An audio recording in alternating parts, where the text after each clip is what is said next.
Uh, buddy, I think you have a filter on in your video settings. Oh, can you hear me? We can hear you. I believe you have a filter on. It's in the video settings. Well, I have my assistant here. We're trying to move forward with it. I'm here live. I assure you, I'm not a cat. We believe you. I think if you just click on the up arrow, you should be able to. There we go. Oh. Come, Tom, will you go to a play? No. Why? Because there are so many words and so little wit. As the words tire me more than the wit delights me. And most commonly, there is but one good part or humor, and all the rest are forced in to underline that part or humor. Likewise, not above one or two good actors. The rest are as ill actors as the parts they act. Besides, their best and principal part or humor is so tedious that I hate at last what I liked at first. For many times a part is very good to the third act, but continued to the fifth, it's stark not. Now, the truth is that in some plays, the poet runs so long in one humor as he runs himself out of breath. Let me tell you that if any man should write a play wherein he should present an humor in one act and should not continue it to the end, although it must be stretched, as you say, to make it hold out, he would be condemned, and not only accounted an ill poet, but no poet. For it would be accounted as ill as wanting a rhyme in a copy of verses, or a word too short, or too much in number, for which a poet is condemned. And for a word that is not spelled right, he is damned forever. Well, if I were to write a play, I would write the length of a humor according to the strength of the humor and breadth of my wit. Let them judge me and condemn as they would, for though some of the past and present ages be erroneously or maliciously foolish in such cases, yet the future ages may be more wise, and better matured as to applaud what the others have condemned. But prithee, Tom, let us go. No, I will not go. The truth is, there's not enough variety in an old play to please me. There is variety of that which is bad, as you have divided it, but it seems you love youth and variety in plays as you do in mistresses. Plays delight amorous men as much as a mistress doth. This play that I would have you go to is a new play. This play was writ by a lady who, on my conscience, hath neither language nor learning but what is native and natural. A woman write a play? Out upon it, for it cannot be good. Besides, you say she is a lady, which is likelier to make the play worse. A woman and a lady to write a play? Fie. Why may not a lady write a good play? And no, for a woman's wit is too weak and too conceited to write a play. But if a woman hath wit or can write a good play, what will you say then? Why, I will say nobody will believe it. For if it be good, they will think she did not write it, or at least say she did not. Besides, the very being a woman condemns it, were it never so excellent and rare. For men will not allow women to have wit or women to have reason. For if we allow them wit, we shall lose our preeminence. If you will not go, Tom, farewell, for I will go see this play, let it be good or bad. Nay, stay, I will go with thee, for I am contented to cast away so much time for the sake of sex, although I have no faith of the authoress's wit. Many a reprobate hath been converted and brought to repentance by hearing a good sermon. And who knows but that you may be converted from your erroneous opinion by seeing this play, and brought to confess that a lady may have wit. Noble spectators, our authoress doth say she doth believe you will condemn her play. Here's no design, no plot, nor any ground, foundation none, not any to be found. But like the world's globe, it hath no support, but hangs by geometry, nor hath it fort to make it strong, nor walls to keep out censure, yet she will valiantly stand the adventure.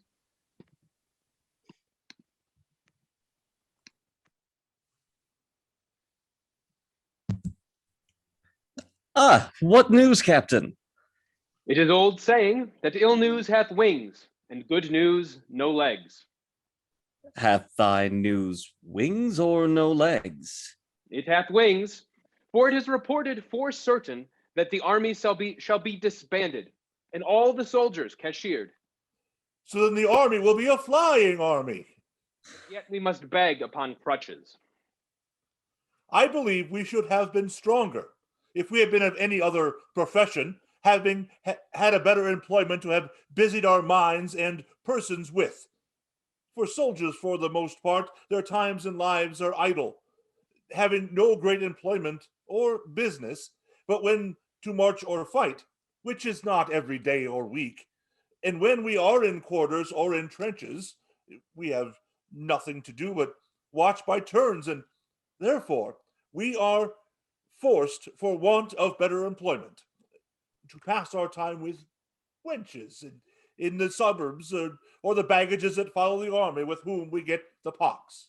But how shall our pocky bodies live if we be cashiered? We must endeavor to get into some hospital for cure. That will be more difficult than to get into a court for preferment, Lieutenant. The truth is, we may more easily get into a court than to have a cure in a hospital. And we may more easily be cured in a hospital than get preferment in a court, for soldiers are never regarded in a time of peace. For when a war is ended, soldiers are out of credit. But And in time of war, courtiers are out of fashion.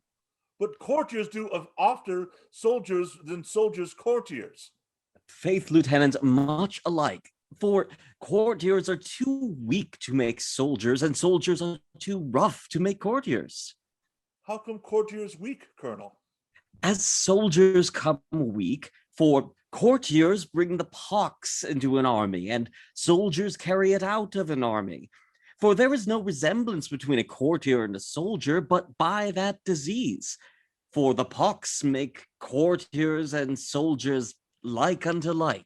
Well, leaving the pox to the courtiers, how shall we that are soldiers live? We must rob the king's highway. So we may chance to be hanged. If we be, the care of livelihood will be at an end. I would not venture my life but for a little money. How ignorantly you talk, Captain. For do not all soldiers venture their lives in battle for other men's sake, or quarrels, and have no reward for their venture and danger? And will such soldiers be afraid to venture their lives for themselves and their lives' maintenance? But there is hope to escape death in battle. There is no hope for a man to escape death when his neck is in a noose.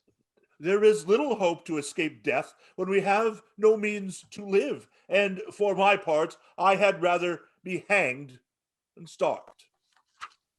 Are not all soldiers thieves? Do not all soldiers plunder? Do they not take the spoils of their enemies?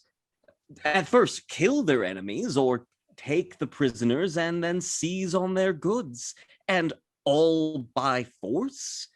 And yet you name thievery and robbery base, which baseness you and many more of all degrees and qualities have practiced and lived with this dozen years, to my knowledge.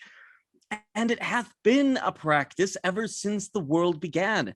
For Adam and Eve robbed God's apple tree, for they were forbid to take or eat, and yet they did both. And did not Cain kill his brother Abel? And was not the devil an enemy from the beginning? Thus robbery, malice, murder, and disobedience began from the world's creation, and will last to the world's desolation, by which we may see that our profession, which is to rob, fight, and kill, is the most ancient profession that is. Dear Colonel, you have spoken most learnedly and truly. Yet there is a difference between a robber, a murderer, and a soldier. For it is honorable to kill our enemies in the open field, and it is lawful to possess the spoils. Many times we kill our friends, especially in civil wars. And when we fight with foreigners, they never did us hurt, injury, or malice. But what do you talk of such honor? There is no such thing as law, nor no such thing as honor, but what man feigns or makes. But the truth is that which men call law and honor is power and force. For the strongest give law, and power makes honor as it pleases. Your learned discourse, Colonel, shall not persuade me to rob on the highway. What will you do then, Captain, to get a living? Some honest way to live. You had best trade and cozen your customers. That is a very honest way of living. Or serve and cozen your master, or deceive your mistress. That is an honest way of living. Or flatter some great lord, or lie with some old lady. That is an honest way of living. Or corrupt young virgins and married wives with pimping. That will be an honest and honorable way of living. Or frequent taverns and ordinaries that are customed with noble guests, and leave them to pay thy share.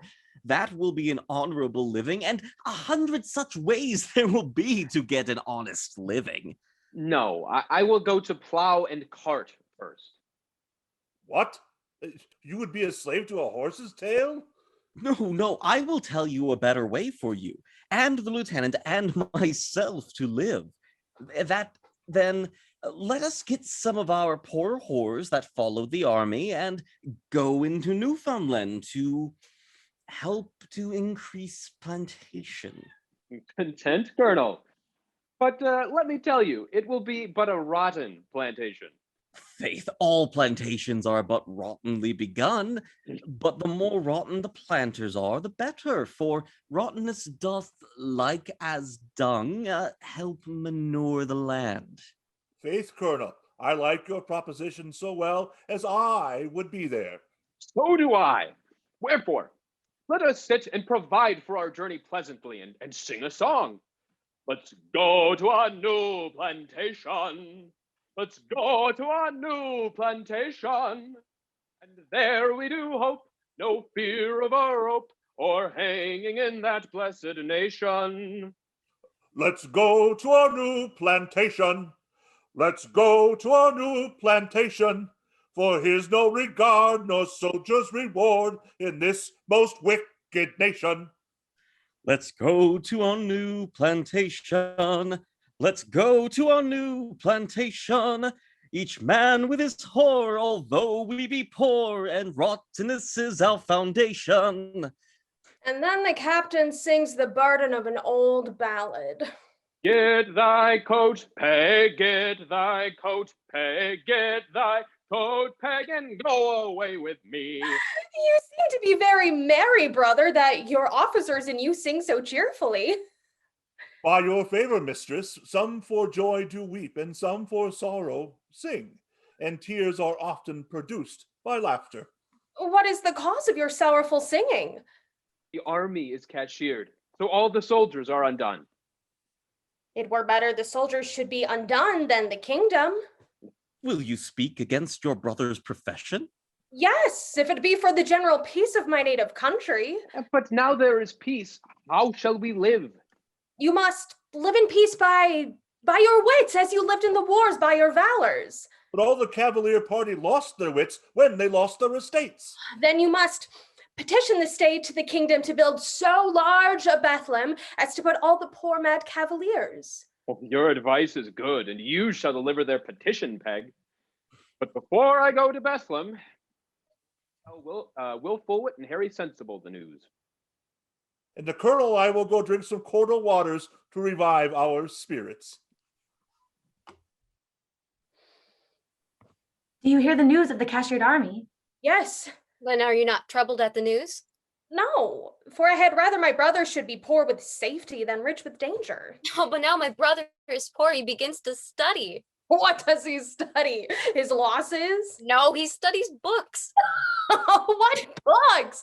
The crumbs of the comfort and the sovereign salve, the cure for the soul? All our brothers had need to study and read for a cure for their estates. But let us go and bear them company. Cousin Peg, where are your companions, Nan and Jane? They are in the chamber, envying your good fortune and repining at their own ill fortune. What good fortune do they envy me for?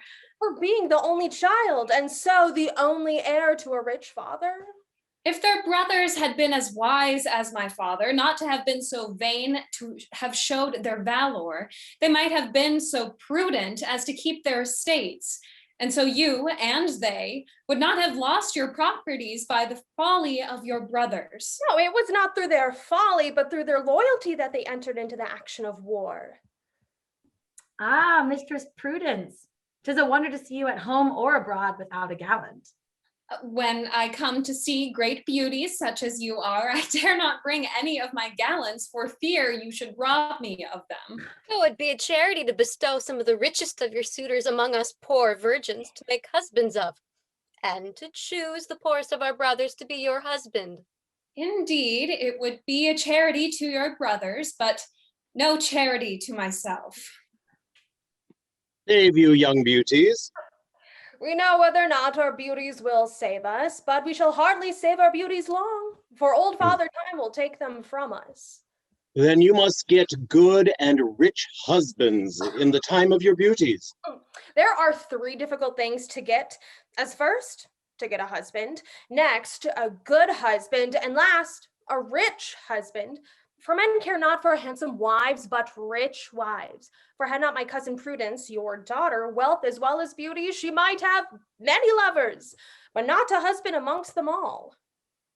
Cousin Peg, you may get a rich husband, not only by means of your beauty, but by your wit. I have heard that in former ages that many men did live by their wits. But in this age, wit is so out of fashion and so out of practice and so poor as it is almost strange. I am talking to your sister, my cousin Peg, and I perceive she despairs of getting a rich husband. She hath reason, being poor herself. Wherefore Peg and her 2 dear friends, Mistress Anne and Jane, must lead apes in hell. If the devil hath as many apes as men follies, we shall never be able to lead them all. For fear my daughter should lead apes in hell, I will go get her a husband.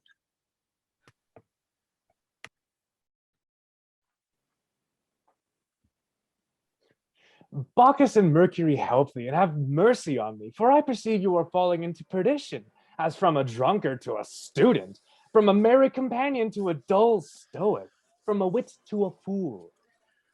I pray thee, Harry, leave me, for I am studying to be a wise man. Faith, Will, wisdom is not learned by the book, but by practice, which gets experience. For wisdom lives with living men more than dead authors. But prithee, tell us, what books are you reading? I'm reading Plutarch's Lives, Thucydides, Machiavel, Comenius, Lucan, Caesar's Commentary, and the like. Why such books, since you are neither Greek nor Roman? For what are the laws, customs, humors, and governments of the Romans, Greeks, Turks, or Persians to thee or thy native country? You say true, Harry.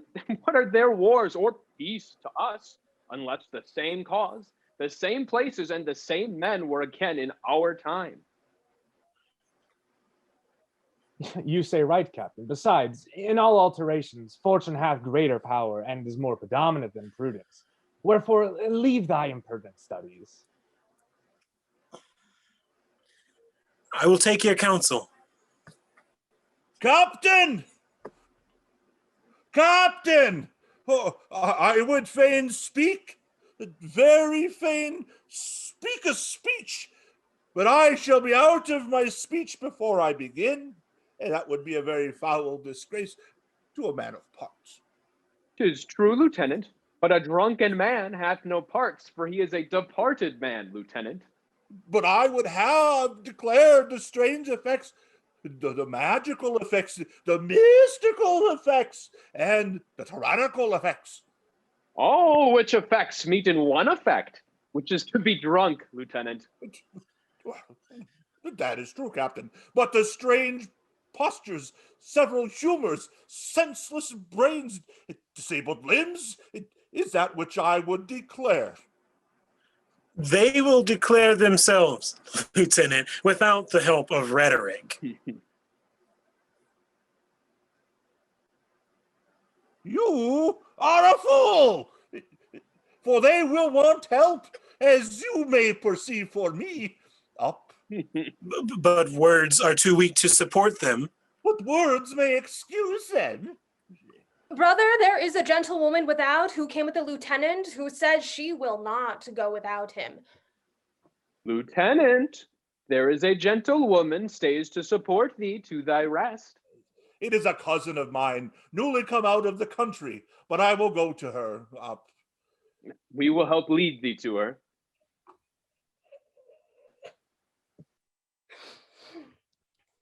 Where is Lieutenant? 'Tis said he is so drunk he can neither stand nor speak.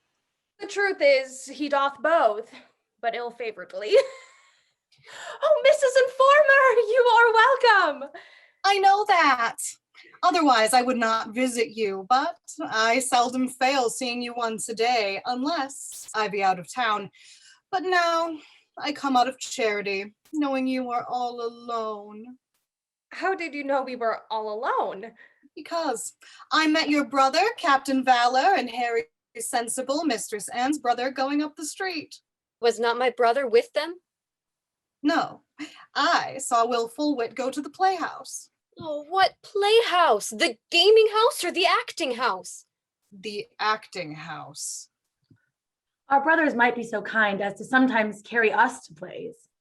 So they would if we were such cousins as the lieutenant had here, but being their sisters, they will not be troubled with us. Now, you talk of the lieutenant. It puts me in mind, I met him in the street leading a gentlewoman. I believe she rather led him than he her. I know not which led which, but neither of them did walk steadily, for sometimes they went towards the wall and then presently towards the kennel. It was a sign they were both drunk. Oh, but Mrs. Informer, have you brought the new fashioned handkerchief to see? Yes, but I have left it in your chamber. Come, let us go see it.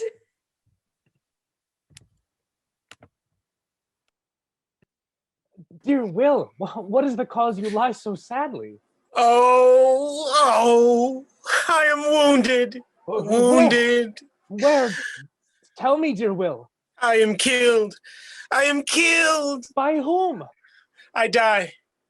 I die. Hold life a little time so long to tell thine enemy, that I may sacrifice him on the tomb. Oh, he is dead, dear Will. I wish to die since thou art gone. Oh.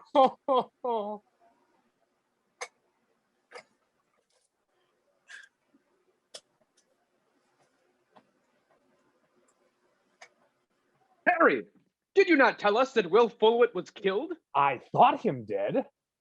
How the devil comes he to be alive again? Oh, where is Mr. Fullwit's body? Dear lady, I, for thy dear sake, will travel to the Stygian lake. There, let us meet and then embrace and look each other in the face. Oh, the Lord, what doth he ail? Oh, stand away, for there breaks day. The sun doth rise, dazzling mine eyes. For you, the goddess, are of light. She's a fiend that governs night. By heaven, he is stark mad. Here I fight as champion knight. Blood! What? They are wrong. Are they gone? They do me wrong.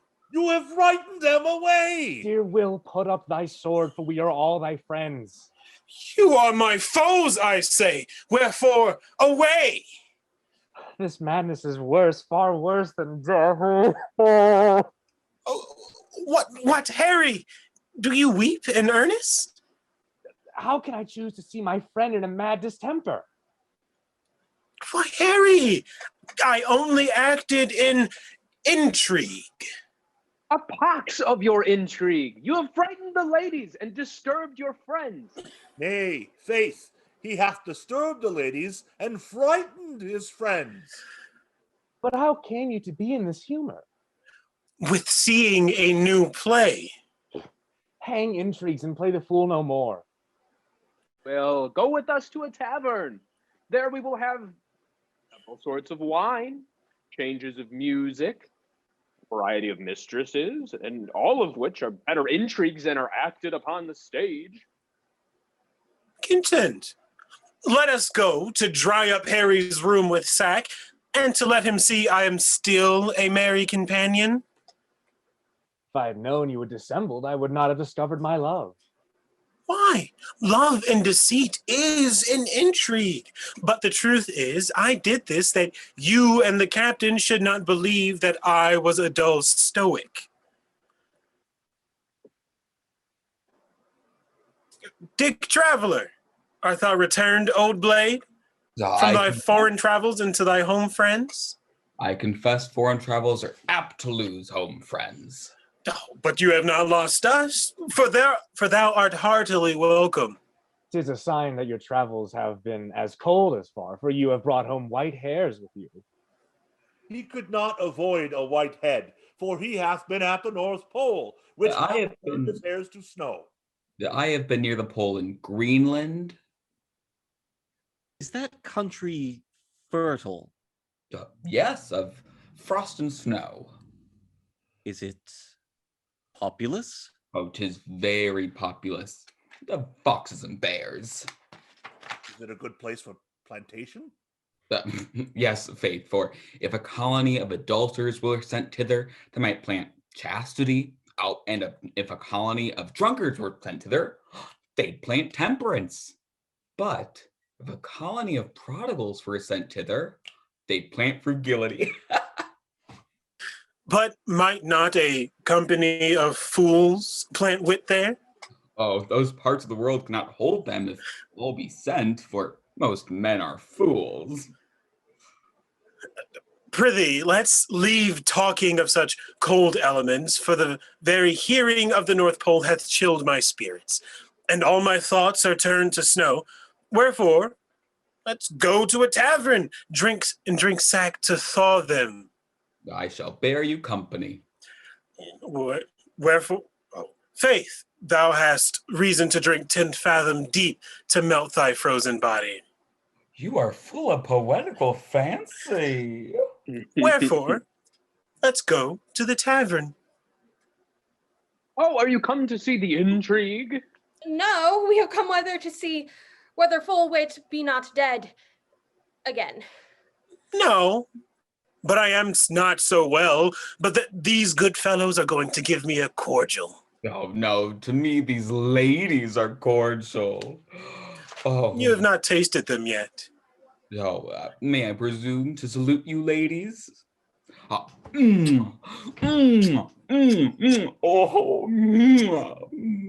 How do you like them? Oh, 'tis not a question to be asked, nor me to give an answer to. Prithee, come away, leave complimenting. Did you see Dick Traveler? Yes, I met him, and all the crew of them. Oh, I have seen thy brother stark mad. I have never known him otherwise. He did only play an intrigue. Oh, Mistress Informer, you are welcome. But what news have you brought hither? Hearing Master Traveler was here to see you. He was so. Pray, what new fashions hath he brought from the North Pole?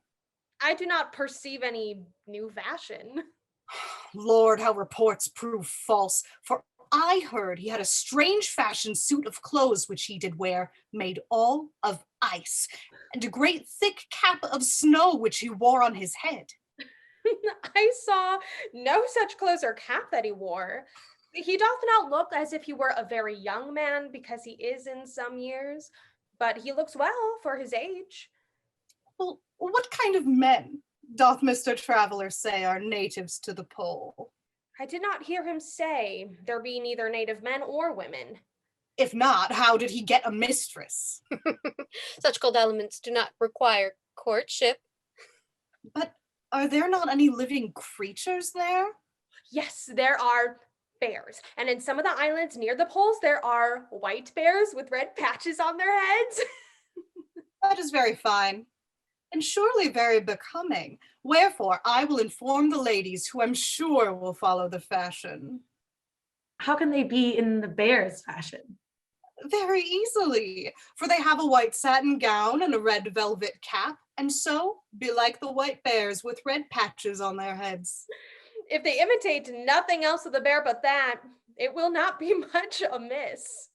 Very well. I long to carry the news of the fashion.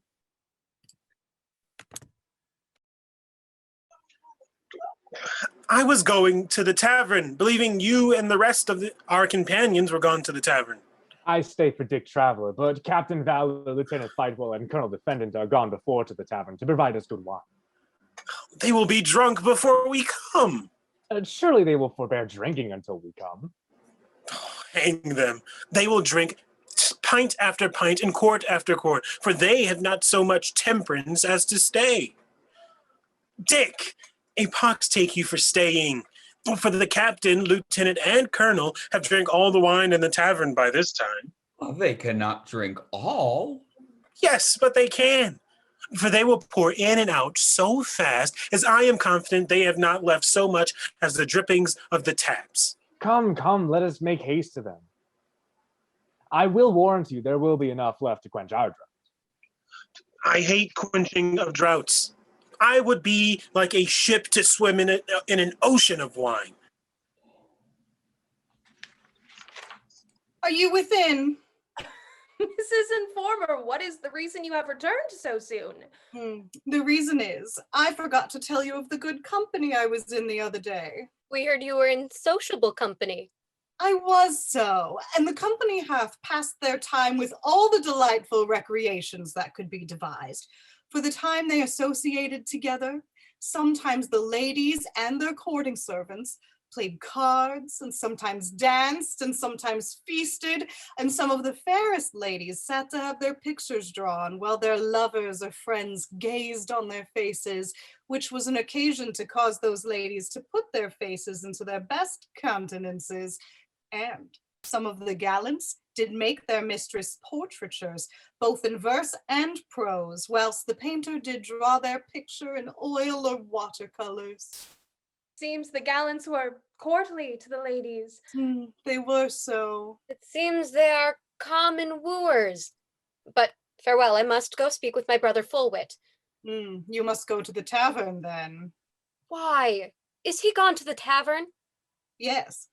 I did hear him, Mr. Sensible, and Mr. Traveler say they would go unto the Crown Tavern. I am sure my brother and his officer are there before them. It is not to be endured. They should spend so much, and we want so much as we do. If I might advise you, ladies, I would have you go and bear them company. We will take your advice, although not to drink, yet to quarrel, and you shall be our conductor. Those that will see us will believe that Mrs. Informer is a bawd that conducts 3 young wenches to some gentleman in the tavern. Oh, come, come. For if I be, it is not the first time I've been taken for a bawd.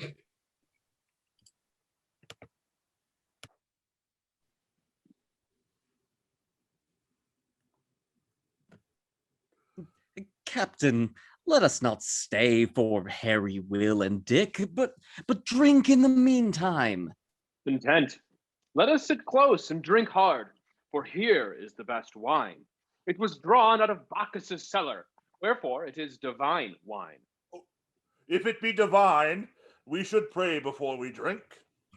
You must drink first, as into a drunken humor with divine wine, and then pray when the spirit is strong in you. It is unnatural, Captain, at least for martial men to pray, insomuch that if a soldier should be seen or heard to pray, he would be thought a coward. That is not so, for we were beaten by those who prayed. But some of our party prayed. If they did, it was so softly as Jupiter could not hear them. Oh, but I have drunk myself into a loving humor. I wish I had a wench. We will knock for the Chamberlain. Chamberlain, bring us some wenches. There are none to be had, sir.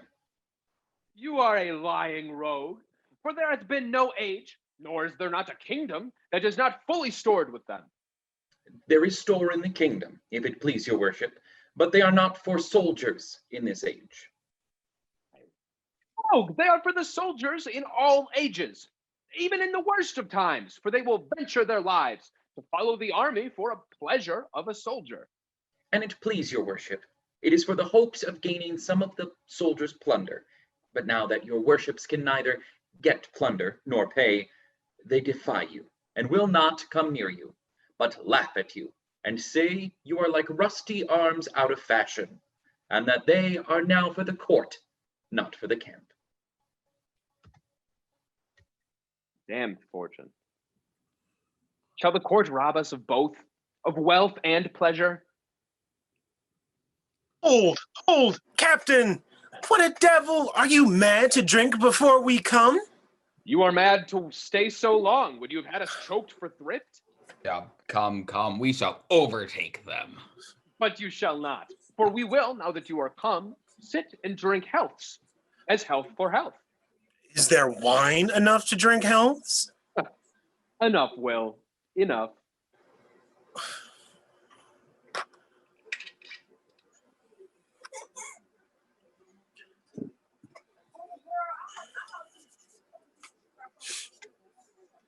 Dick, you are not returned as a traveler a la mode. Would you have me a la mode the bears or a la mode the fox? Here is a health to the North Star. It is a very cold star, Will. Therefore, I will drink the health in sack to heat it into a sun. And I will drink a health to virtue. Oh, you had better put ice in your wine than virtue, for she is so cold, not any heat can thaw her. But I will drink a health more proper, for Dick Traveler's company, which are the 7 deadly sins. Oh, they belong more to the courtier than the traveler, but I will pledge them were they 77 sins and drink them all at a drop. No. But what the devil makes these women come hither? Oh, ladies, this is boldly done. To come and drink healths with us? Tis but changing of sisters, and they will serve us for wenches. And Mrs. Informer, my colonel or lieutenant shall pay for their company. We came not to drink, but to complain that our brothers should be so unkind, unworthy, and unnatural to sit drinking to fill their heads and empty their purses when we want meat and clothes. You can be jovial, but we must be melancholy. You sing catches when we shed tears. You have many bottles of wine when we want smocks to our backs. But you have silk gowns. Yes, such as you buy at the second hand or some broker's shop. Why? What would you have us to do? Not to sit drinking all day in a tavern, but to seek and endeavor to find some good offices and employments that may repair your ruins and maintain us by our births and breeding. Faith, we may seek and not find, beg and not get. But yet you shall not need to spend that little which is left in drink. If it were not for drink, we should run mad. But drink drowns all sorts of sorrows. Leave your caterwauling. Get you hence. We will not go home unless you will go with us. Yes, so it will be thought you are our wenches, not known you are our sisters. We care not what people think, knowing ourselves honest. Come, let us go, otherwise they will scold us so loud as all the street will be in a hubbub as to know the cause.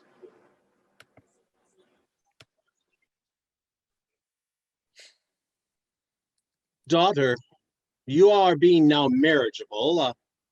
I am resolved to provide you a good husband. I am willing to be a good wife, but pray pardon me if I ask you what you mean by a good husband. A good husband is a prudent husband. That is a miserable and jealous husband. No, mistake me not, for miserableness and jealousy are extremes, but prudence is a mean. If I must marry according to a moral mean, which is between extremes, then I must marry a man of mean birth, mean breeding, mean estate, mean wit, mean judgment, mean understanding, mean esteem, mean behavior, and the like. No, daughter, I only desire you not to be an extreme fool, as to marry an extreme misery. But since you dispute for wisdom or discretion, I give my leave to make your own choice, which will tend either to my grief or comfort, to your own happiness or unhappiness. And I shall see whether you can act as wisely as you plead wittily. Madam, your beauty is the gaze or blaze to all the world. Nay, 'tis not only a mortal, but an immortal light. Oh, immortal. But, and as the soul, not one humane creature, but of all the world, which immortal light and soul I am very desirous to enjoy and to make you my wife. Sir, I shall readily consent upon condition you make me a present of the alkabast and a jointure of elixir. This lady is not to be won with compliments of learning. Well met, sir. Have you seen the lady? Yes. And how do you agree? Just as chemists and fire. How is that? That is, they do not agree at all, but delude and cross each other. Nay, faith. If she be in a cross humor, I will not plead and present my suit to her today.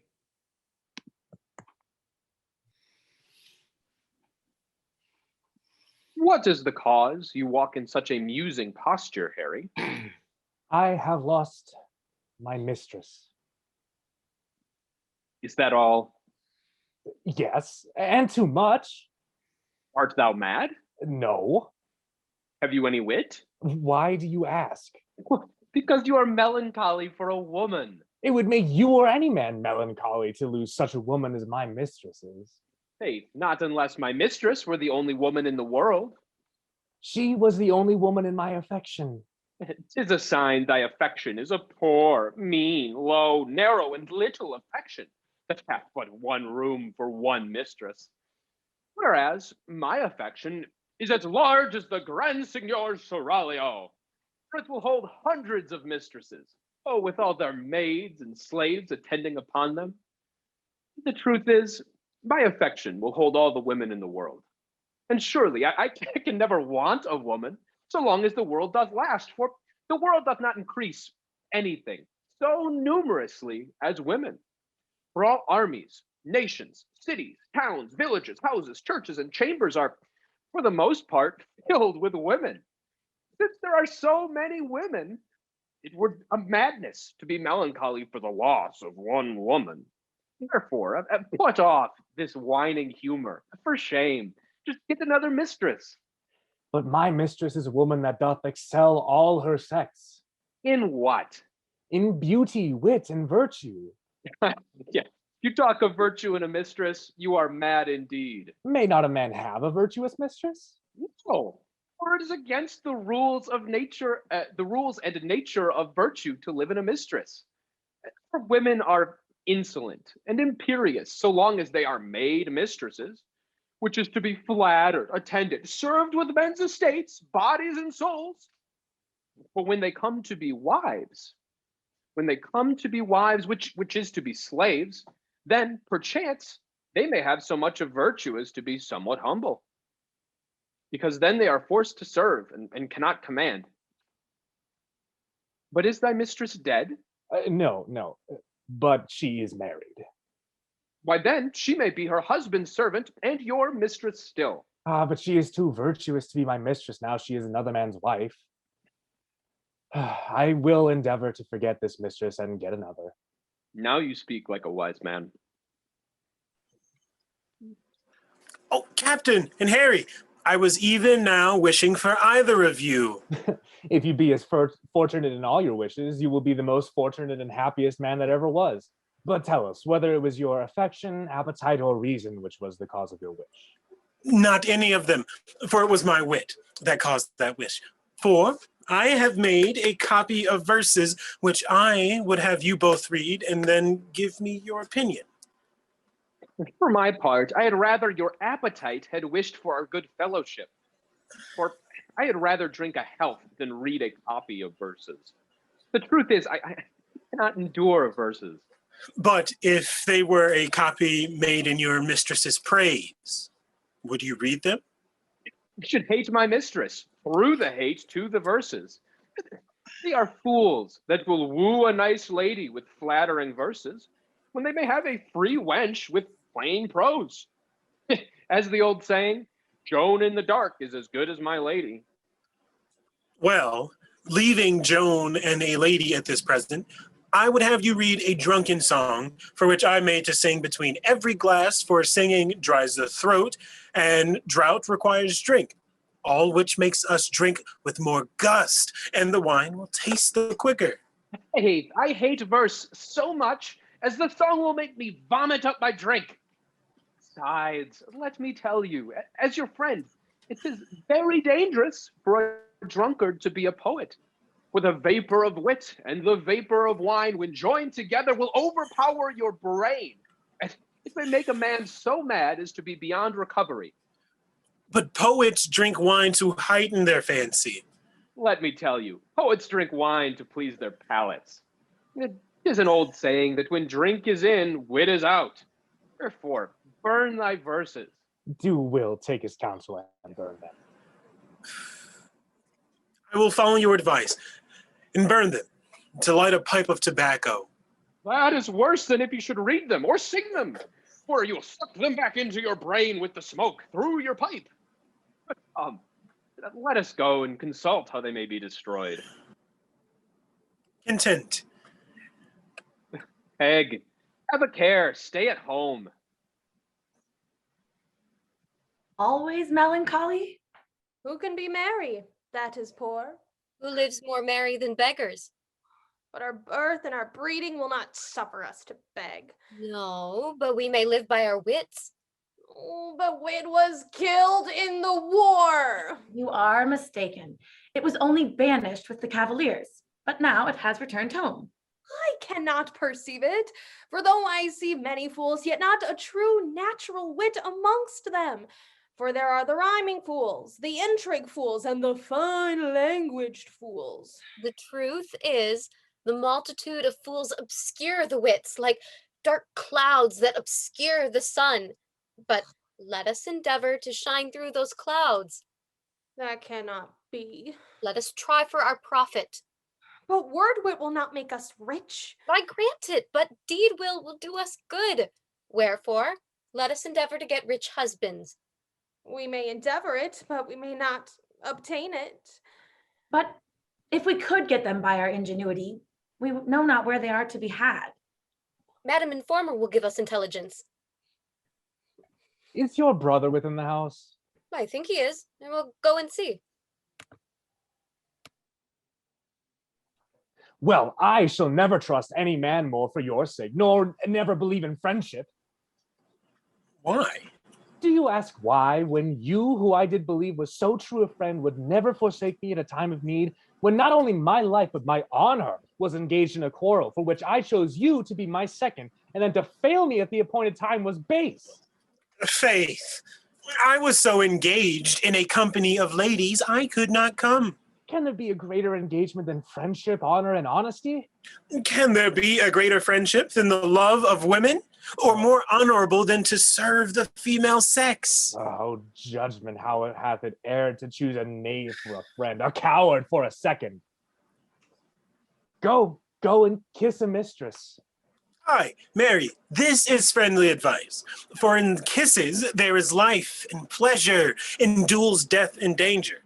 But let me tell thee, Harry, I have done thee a more friendly part, in not appearing than ever I did in thy life. For I have saved thy life, at least thy estate, and have kept thy honor pure and free from stains. And I have increased thy honor. We heard you in very high words. I hope you two dear friends will not quarrel. We shall not quarrel like enemies, but Harry is angry because I will not let him fight. Come, come, I will conduct you to a better pastime than fighting vain duels. For there are a company of ladies, of which I am acquainted, and they have made a merry meeting, only they want men to keep them company. Let us go. Come, Harry, will you go? Yes, with all my heart.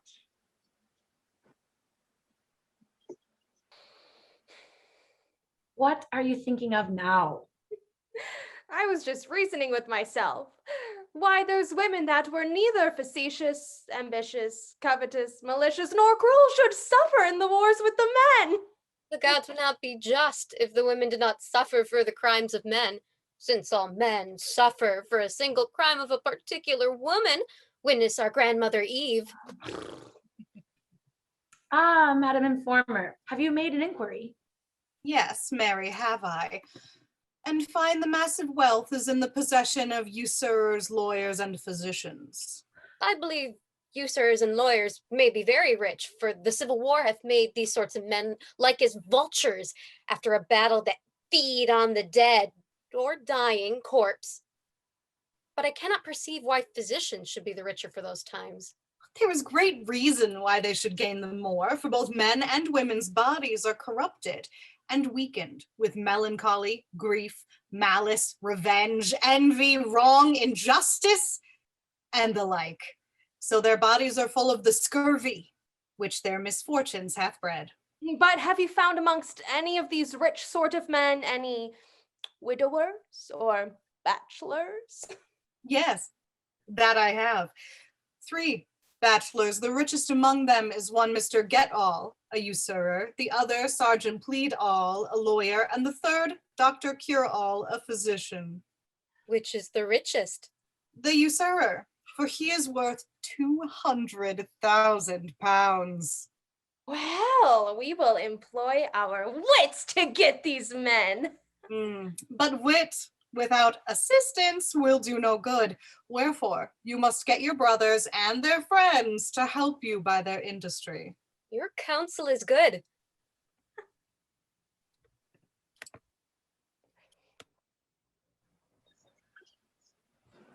Captain, what makes thee so sad? That which would make any man sad. Want of money. Oh, we may be as sad as you for that, but to be poor and melancholy is a double misery. Life cannot be merry when it hath nothing to live upon. Dick, hey, where have you been? Yeah, I have been peeping through a keyhole into a room wherein your sisters are in serious counsel with Madam Informer. Pray God, she is not instructing them to be wenches. Faith, I fear it, for she would make it an ingenious bawd. I will go and part them. Perchance don't. Perchance their wits may do more service to you than your own. For I heard them say their brothers must assist them, but surely they do not believe that you would be their pimps. No, for they know we should rather be their murderers than their pimps. Then let them alone whilst they are in talk, and let us go to the tavern and drink. We have no money. I have a little credit to run on the score. Faith, if we go to the tavern, the girls will come crying after us. I swear they are so busy with some female design they will not miss us.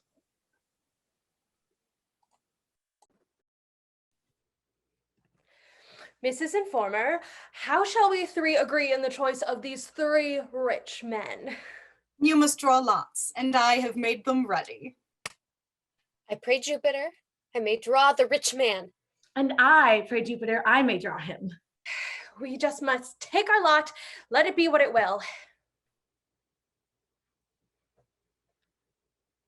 Which have you drawn? I have drawn Sergeant Plead-all. And I have drawn Dr. Cure-all. Jove, I thank thee in giving the usurer to me. Now go to your brothers and inform them of your designs. Oh, Faith, they would rather laugh at us than help us. But yet we dare not do anything without their knowledge. I am confident that my brother will assist me. Come, let us go to them.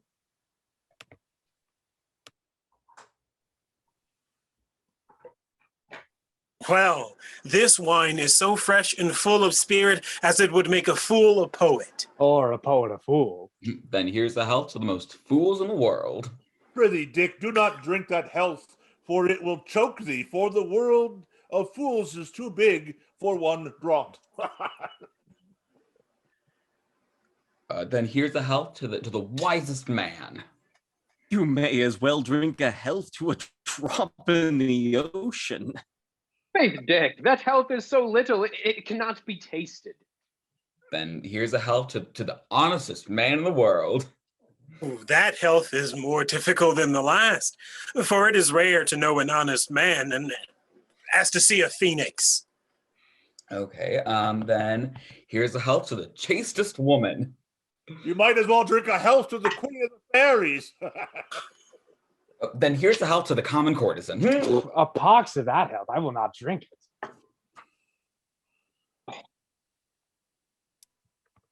Ah, did I not tell you they would come? What come you for now? Not to complain or chide, but to desire your assistance to our designs. Let your tongues and tails assist you. No. Our wits and honesty shall assist us. Pray Jove you have either. Well, let us hear your designs. It is to get us rich husbands. Sister Peg, tell me, truly, is the design so honest and honorable as to get a rich husband? There is no deceit in the end, but only in the way of the means. Let us go. Perchance our sister's honest wits may get us honorable means to live with.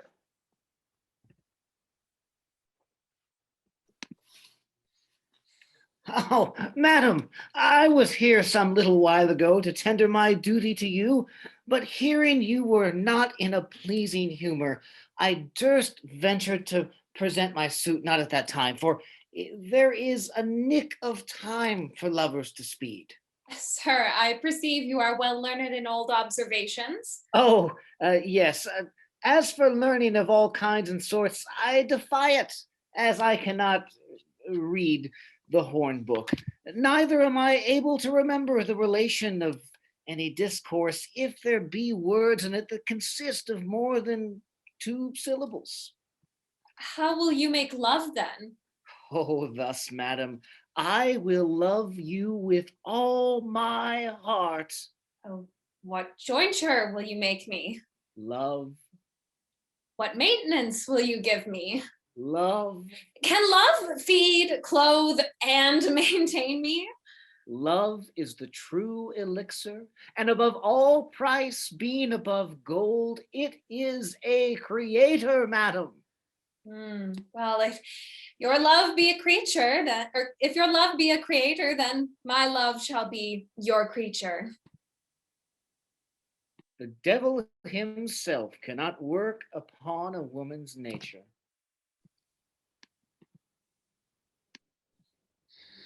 Madam, I hear you are rich. What then, sir? And I am poor. What then? Therefore, I desire you would be pleased to marry me. For what? To mend my fortune. I am no cobbler, sir. The devil take all women's tongues, for they make men fools.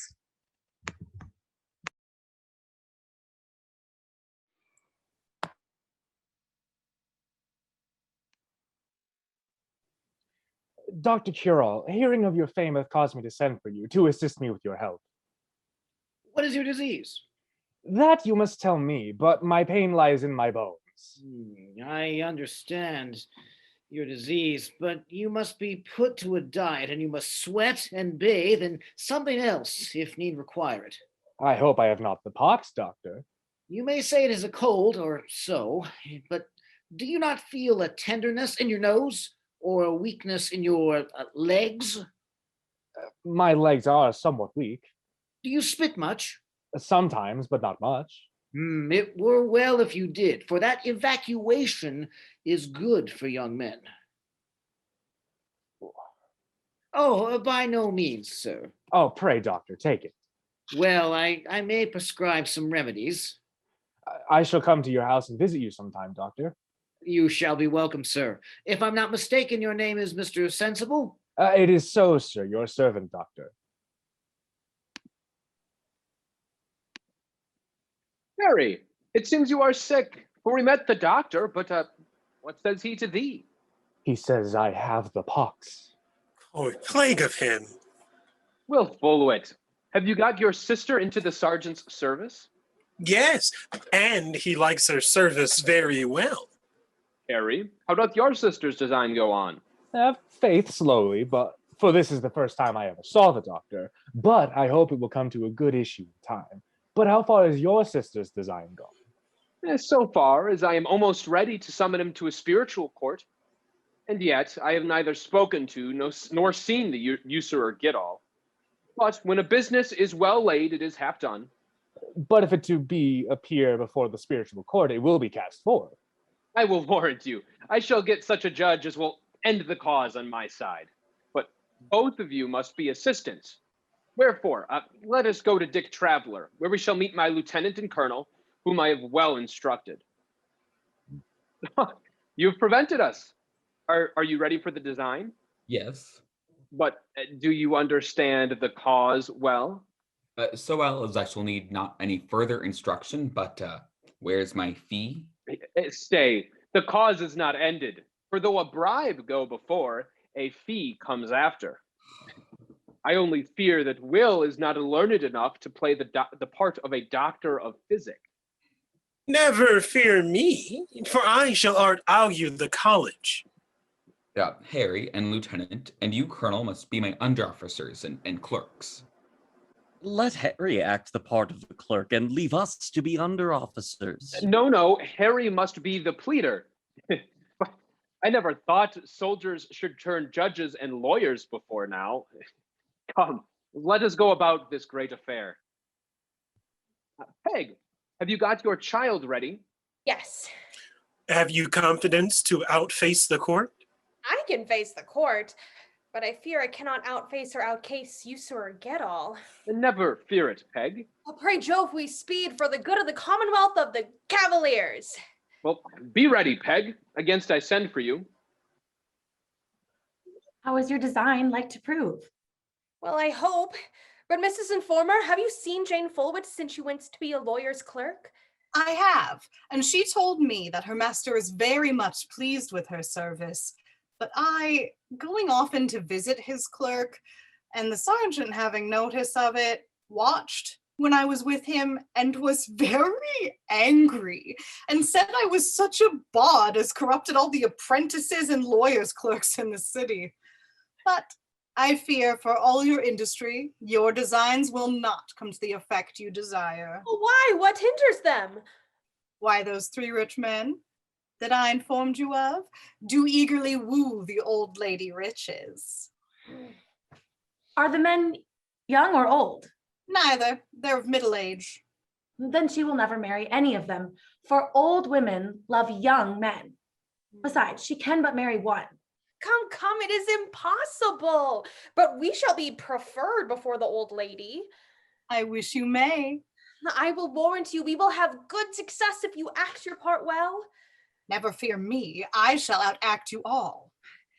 Come, let us go to the child to put a dry cloth to it and wrap it warm with a mantle, for fear it catch a cold. For if it get a cold, my brother will be very angry.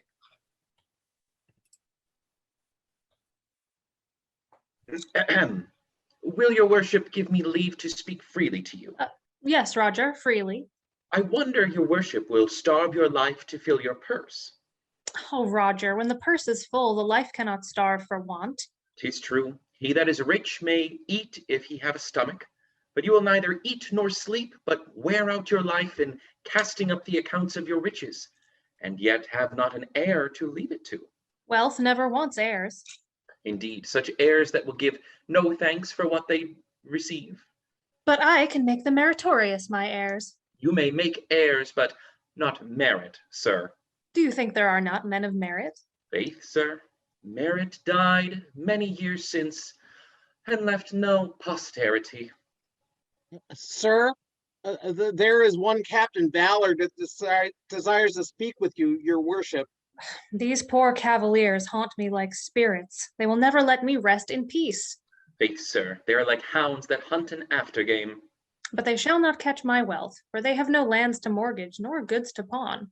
I believe they have not anything to pawn or mortgage, unless it be their honesties. But poor honesty will pay no debts. Wherefore tell the captain I am not to be spoken with. But your worship said you would leave your wealth to men of merit. Yes, Roger, I may leave them my wealth when I die, but not give it them whilst I live. But if the cavaliers be men of merit, they may be starved before you are like to die. For you are not 50 years of age and healthful and temperate, whereas they are weak with want and disorders. Want and disorders seldom go together. Wherefore we'll endeavor to get the old lady riches. What, to be disorderly? No, to be rich. But would you marry this old lady riches in earnest? Yes, but I would not like to see her before I am married, for fear I should dislike her, and that would disquiet my mind between two passions, dislike and covetousness. But you have a mass of wealth already, so in my judgment you should desire no more.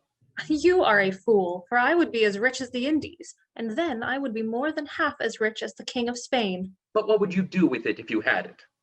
I would fight the Great Turk. Ah, but you said that you would give your wealth to men of merit. Why, so I shall, if I give it to valiant soldiers to fight against the Turk.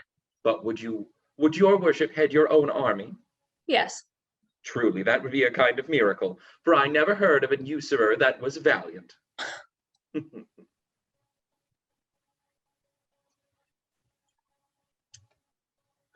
Tom, I cannot hear you, sir. Sir, Captain Valor is without still. He will not go away. I cannot speak with him. He bids me tell you that he doth not come to borrow money, for he knows you will lend him none. But he says he came to inform you of a business that highly concerns you. Well, bring him in. But be sure, Roger and Tom, that both of you be in the next room, for I do not love to be with a soldier alone. Oh, but you dare trust yourself as the head of an army? To hold your prating and send in the captain. Mr. Gittall, I am come to inform you that there is a young gentlewoman brought to bed. What is that to me? It is to you, if it be true what they say, which is that you got it. If she can prove I got it, I will not only keep the child, but marry the woman. But I did always believe I was insufficient. You speak as an honest gentleman. I shall tell her what you say. Roger, I am provided of an heir, for I have a child laid to my charge. Of the captain's begetting. I believe so, but the wench lays it to my charge. Faith, sir, I never saw anything like a woman near your worship since I came to be your servant, which is above 20 years. As for your old cookmaid, she is nothing like a woman. Why, what is she like then? Like a spirit whose substance is wasted in hellfire. Well, Roger, I must be careful to avoid this wench's plot against me, and there is no way that I can perceive to avoid it but to marry as speedily as I can. Wherefore, carry the old lady riches that present, and let her into my chamber, and if it be possible, speak to herself and woo her for me. Oh, faith, sir, I am as bad a wooer as yourself, for I never wooed any woman but your cookmaid for a breakfast or to make me a bag pudding, and how such kind of wooing will fit a lady I cannot tell. But you can tell her how rich I am. That I can, and in my conscience that is as good a wooing plea as any is. And you may tell her that one of my age is fitter to match with one of her age than a younger man. Those two arguments will spoil all, especially that of mentioning her age, for women cannot endure to hear of their age, were they as old as Methuselah. Well, use what arguments you shall see fit. Shall I woo as the young galleons in court language? What language is that? Fine phrases and mode expressions, which is itself a mixture with the French words and high compliments. How high? Well, as high as nonsense, which is beyond understanding. Prithee, use what language or expressions you will. But put the case I should woo so courtly as to get her for myself. If you do, Roger, I shall wish you joy. I thank you, sir. Sir, there's a young gentlewoman come in a coach who desires to speak with your worship. Upon my life, it is she that desires to lay her bastard to my charge. Certainly she is not of that trade, for she comes in a coach. Why, a hackney woman may ride in a hackney coach. There is no law against it, Tom. But in my conscience, this gentlewoman looks as modestly as if she were honest. But a modest countenance is oftentimes made use of only to cover the face of adultery. Then you will not speak with her? No, for there is antipathy between me and womankind since this accusation. Sir, here's the captain. What would you have now? I am come to summon you to the spiritual court. I shall obey, but how shall I find the court? For I was never there. I will go, but to the next house to speak with a friend, and I will come and direct you to the place. I pray do. I am glad you are not gone to the lady, for I am summoned to the spiritual court. The captain's coming made me stay, but what are you summoned for? A bag of money? Indeed, that is the design, but the pretense is, forgetting the child I told you was laid to my charge. Why, this is the misery of wealth. A man can never be quiet, and you being very rich, it will be the policy of the spiritual court to make you maintain all the whores and their bastards in the city. Like enough. And if there be an overplus, you may leave that to the meritorious, so that you will maintain vice in your life and virtue when you are dead. But surely my innocence will defend me from the injury of injustice. Faith, injustice is too prevalent for innocence in these days. Well, let us go, for I must obey the laws. But sir, you are not provided of lawyers to plead on your side. I shall not need them, for I can declare my own innocence.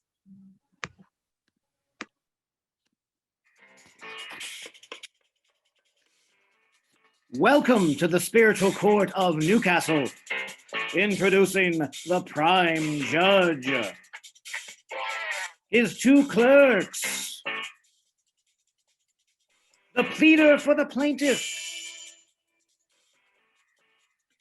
The plaintiff Peg Valorosa. The physician as a witness. And the midwife as a witness. Also their friend who has no stake in these proceedings. Finally, the defendant, Master Get-All, and his witness, Roger.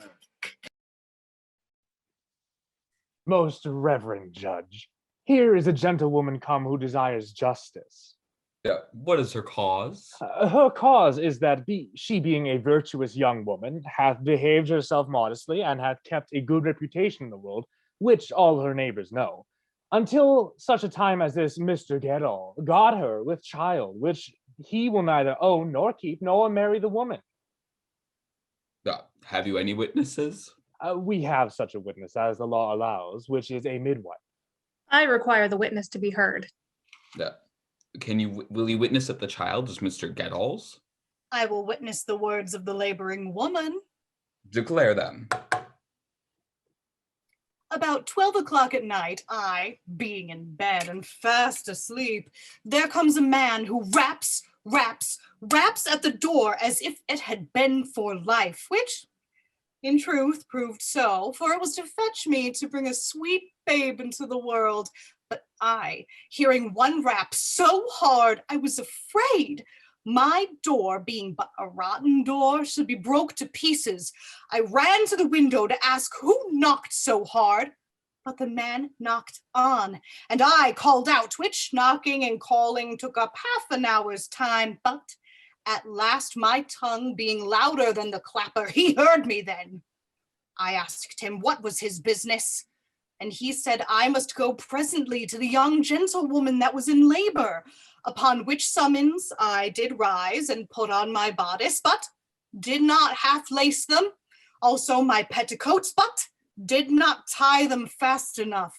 For when I came into the middle of Broad Street, my coats fell quite down from my hips, but as good luck would have it, it was dark night. But the ill fortune was that my coats fell down when I was striding over the broad kennel, in which posture I stood a great time, until the man helped me over, but my coats were all wet.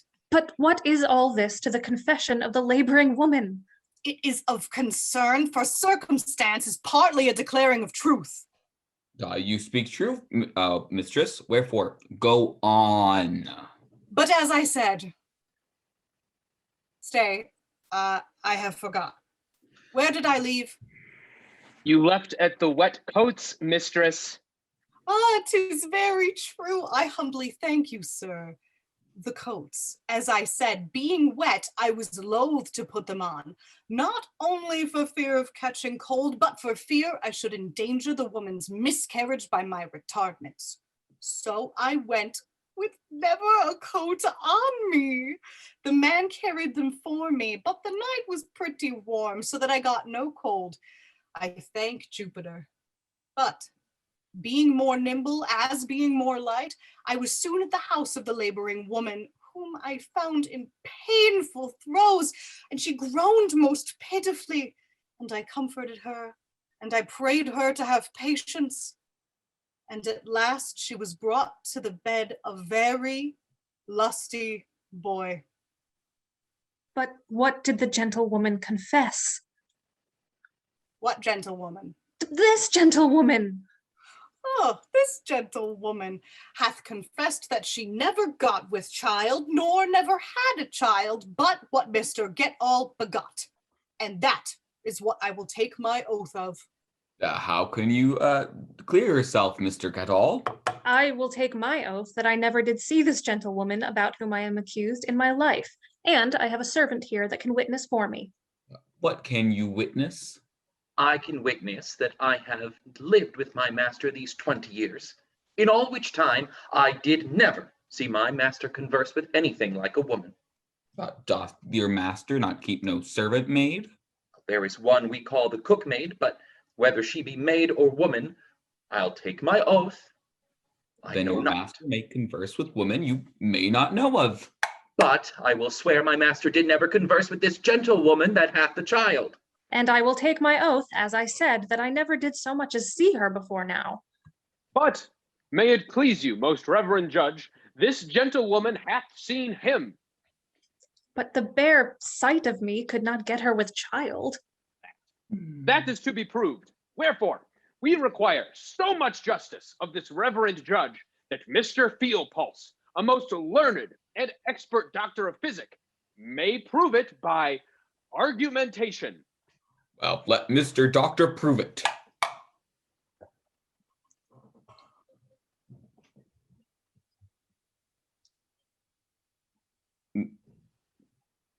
Mr. Doctor, speak up, please.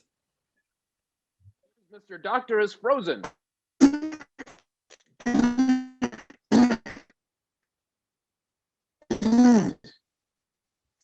Mr. Then Doctor. to the most reverend judge and to Mr. Get-all.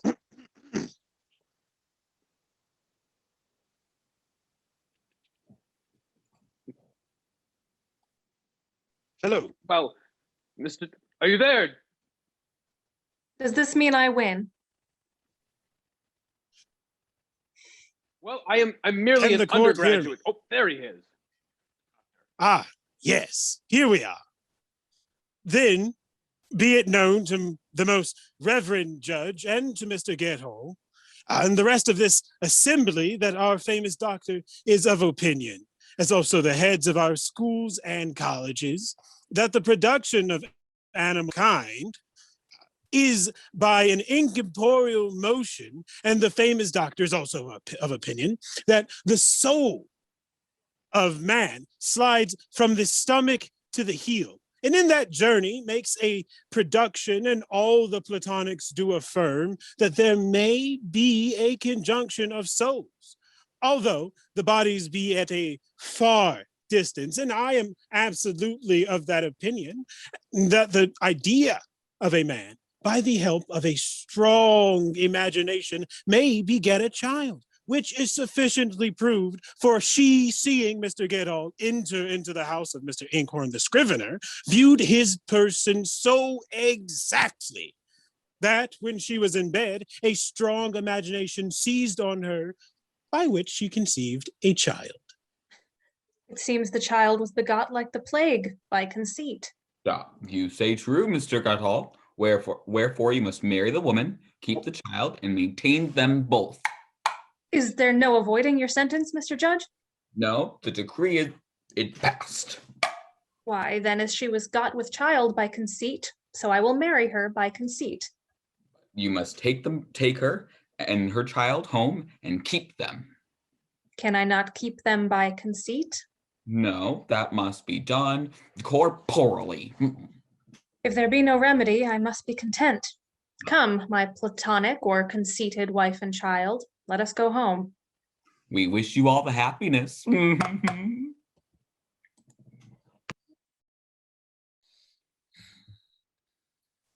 Madam, I suppose my name is unknown to you. 'Tis probable, sir, for I never saw you before.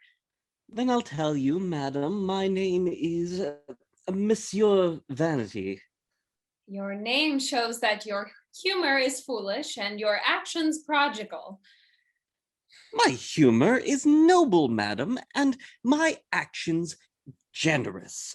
For I usually cast away 100 pounds at dice, and run away 100 pounds at a race, and give away 100 pounds to visit a mistress. This last kind of prodigality has some resemblance to generosity, but yet it is as different from generosity as a bribe is from an uninterested gift. But pray, sir, give me leave to ask you what design brought you hither to me. A very good design, madam. For I being vain and you rich, it would be very convenient. We two should join as man and wife, that one may maintain the other. Alas, sir, the wife would soon die in her husband's arms, for riches consume in vanity. Therefore, I will soon marry death as you.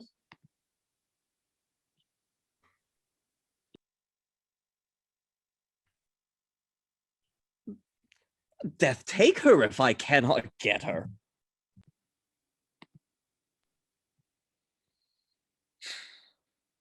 Daughter, have you made your choice of a husband, since you have so many suitors?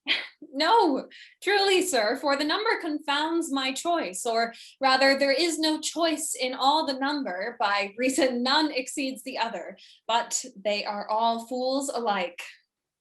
Indeed, daughter, if you be so long a choosing, you will be past choice yourself. I had rather be old with judgment than young with folly.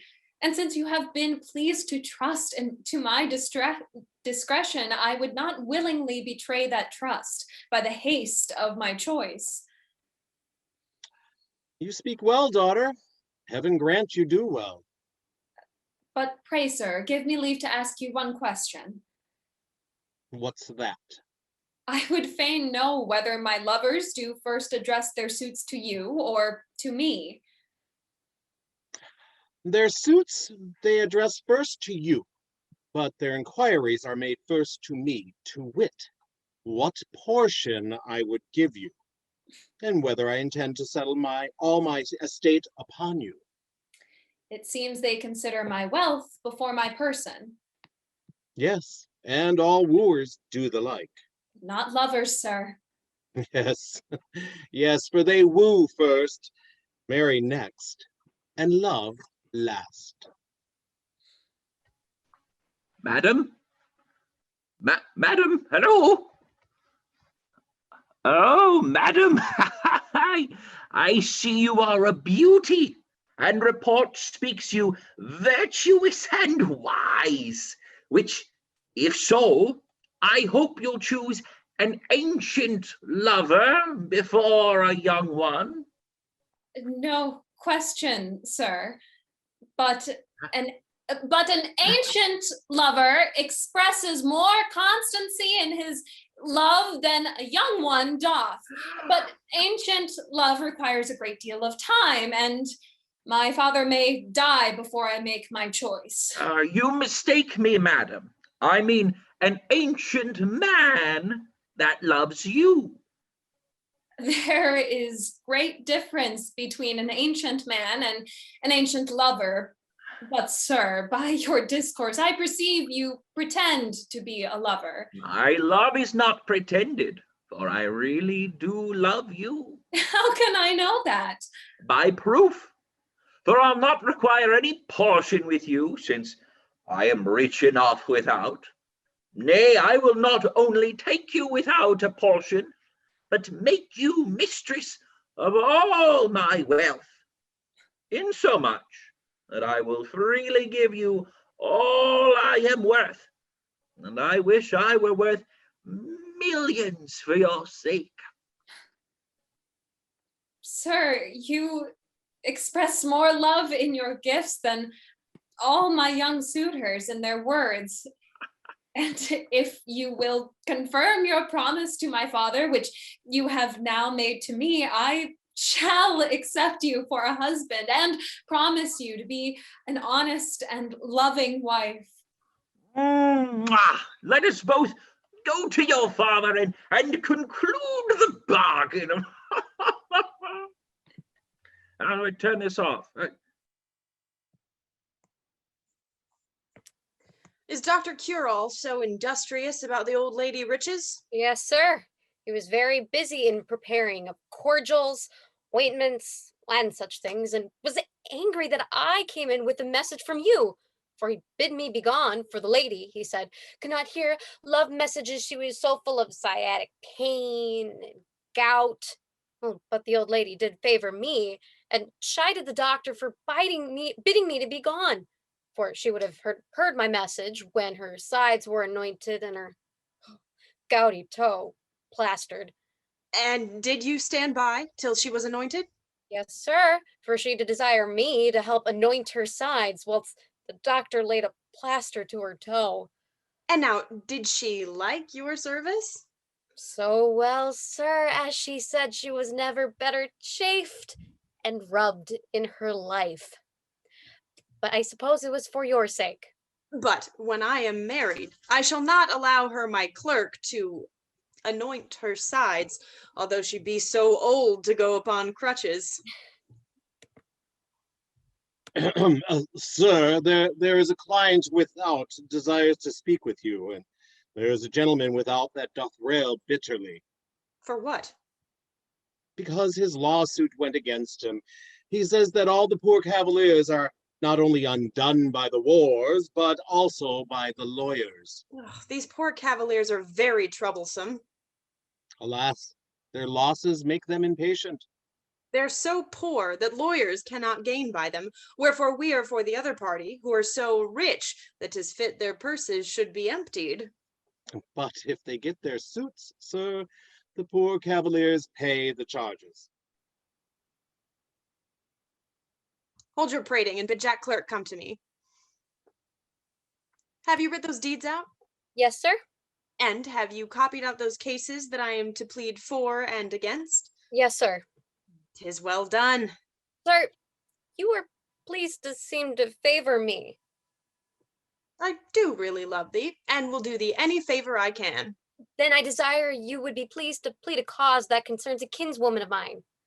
That I will, to the best of my power. But what is the case? Why, sir, I have a kinswoman who is well born, but poor and gentlewoman, but a gentleman being in love with her, and she not condescending to his unlawful desire, hath taken her away by force, and keeps her by force. Have you witness? Yes, sir, I have 2 witnesses. That is sufficient. Let them be ready at the next sessions. Oh, but sir, I desire not to appear as plaintiff, for I've got another gentleman to be plaintiff, and my friends are without, sir, if you please to see them. Well, call them. Gentlemen, I shall serve you as well as I can. We thank you, sir. Thank you, sir. Gentlemen, you are welcome. We are come to know if we shall have a hearing. My master hath promised to plead on our behalf, We desire no more. but I am to inform this society that there is a very rich old lady, a widow, who these 3 men court. The usurer did woo her, and the lawyer and physician do woo her. And if one of you could cousin these 3 of the lady, it would be a masterpiece. But should not any one of us cousin ourselves, or she cousin us to marry her? For she is so old that there is no hope of posterity. Why shall we desire posterity so long as we are poor? And if any one of us should be lucky enough to be rich, and he hath no children, and reason to die, let him leave his wealth for the society of the poor cavaliers. Content. Content. Which of us shall address to this old lady? Dick Traveler is most likely to speed. I have white hairs. I believe I'll be refused. The truth is, the only man that is probable to speed is Harry Sensible, for he hath a young, smooth-faced, and old women love young, smooth-faced men alike. Yes, but a young man doth not love an old woman, wherefore she is a fitter match for Dick than for me. Harry is in the right. Dick is the fittest match for her, but the difficulty will be how to make the match, for we shall find it more difficult for all us men to cozen one woman than for one woman to cozen all us men. It is impossible. Let us never endeavor it. But we will never lose any design for want of endeavor. Ah! I will tell you, my masters, how to compass this design. How? Harry shall put himself into a woman's habit, and that informer who is acquainted with the lady shall prefer Harry to be her chambermaid, where he may have time and opportunity to commend Dick and bring him acquainted with her. He may do some good in that, and perchance not. It is but trying. I like the design so well, as I am resolved to become a chambermaid.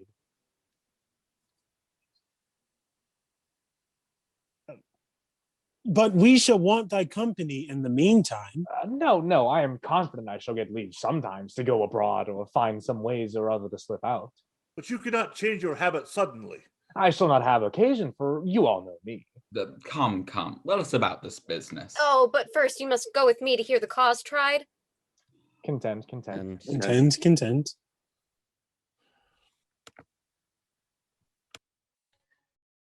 If my young mistress should have a perfect idea of me, and then a strong imagination, she might prove with child again. And so my master would be a platonic cuckold. Roger, where is my platonic wife and child? In the chamber with the milk nurse. My family is well increased since I have been a platonic husband and father. I hope your worship will not want heirs to inherit your wealth. No, I cannot want heirs, the way being so easy to get them. But hath not your worship a mind to get her with child after a corporeal manner? Faith, Roger, she is tempting, being young and handsome. But if I should get her with child as our forefathers got us, I fear this learned age will punish me, either with death or intolerable fines. But if there be no witness, they cannot prove it. For this platonic son and heir of your worships appears as if it had been got by a corporeal action. You say true. Wherefore call your mistress.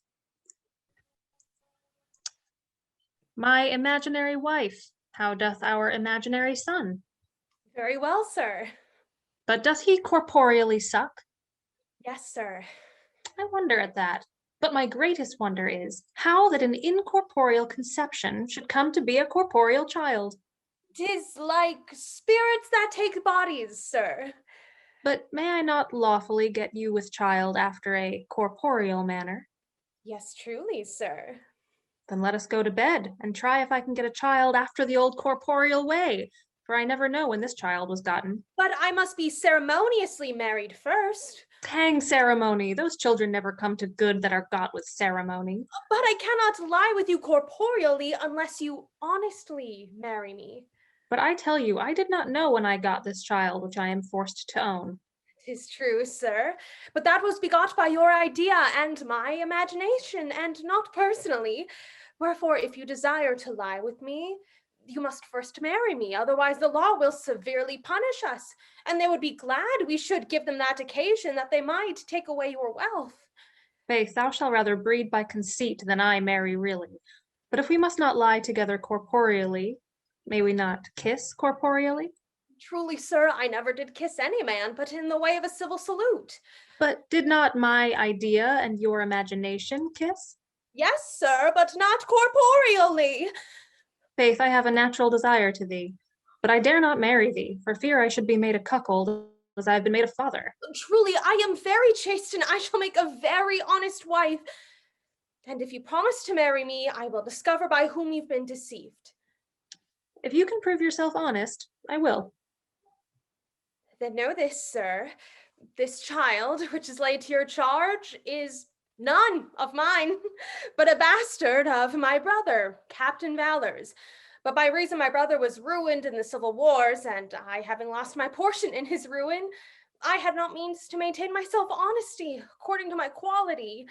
Wherefore, hearing that you were a very worthy person, and rich, and an unmarried man, I desired my brother's assistance in the design of getting you to be my husband.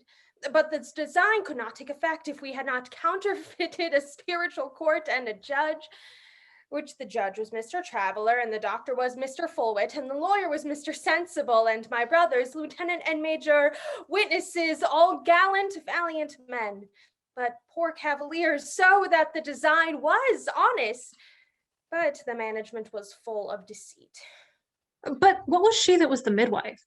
An honest ancient gentlewoman whose husband was killed in the wars. Well, since you have so ingenuously told me the truth, I will marry thee for thy honest wit, for he's a fool that will marry a fool.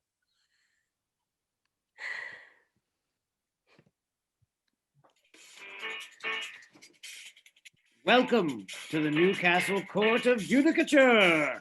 Introducing the judge. Sergeant Pleadall, the pleader. His clerk, Jack. Harry Sensible, the defendant. Will Fullwood and Dick Traveler as witnesses.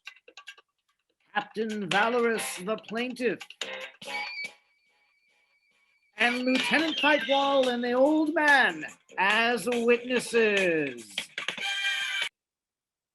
May it please your lordships, I am here to plead in my client's behalf against Mr. Sensible, who, against the laws of honor, honesty, and civil government, hath a young gentlewoman of good birth and education, but poor, in his keeping, not by the gentlewoman's or friend's consent, but by constraint and force, enclosing her in a chamber under locks and bolts, lest she should escape from him. Where are your witnesses? Here, my lords. Will you both swear to these accusations for a truth? We are ready to swear whenever the book is offered. What says the defendant? My lords, I will confess the truth, but I desire justice, and that my accusation against Sergeant Pleadall may be heard. Good, my lords, grant his request, for as I fear not what can be said against me. Oh, we grant his request. Then, my lords, I freely confess that I have such a gentlewoman in my keeping, as I am accused, and do keep her under lock and key, not for fear she should leave me, but for fear some man should steal away her from me. For in this age, men are like hungry wolves seeking to devour the virginity and reputation of young women. But this young gentlewoman, who I do so carefully keep, is my own natural sister, which these two worthy gentlemen, Mr. Fullwit and Mr. Traveler, will witness. Besides, I can bring all my neighbors that will witness the same. And since Sergeant Pleadall hath endeavored to disgrace me, not only before your lordships, but before a court full of people, I think it not unmeet for me to declare to your lordships that Sergeant Pleadall hath at this present kept in his house a gentlewoman as a servant in man's clothes, whose birth and breeding is better than his own. My lords, I deny his impeachment, and if he can prove that I have a woman in man's clothes that is a household servant of mine, I will marry her, were she an old witch. My lords, this assembly is sufficient to witness of what he has said, as also what I have said. And to prove what I say is true, here is the gentlewoman who serves him as his clerk in man's clothes. She is sister to Mr. Fullwit, which he and others will witness, and she herself confess. My lords, I do confess I am a woman, and out of love to Sergeant Pleadall did take this disguise, which I hope is pardonable, since it is not a breach of the laws of the kingdom, whatsoever may be in modesty. How is this? My clerk a woman? and must be my wife. Oh, I am finally cozened in faith. We beseech your lordships to give us your judgment. Our judgment is that you are free, and the sergeant must marry his she-clerk.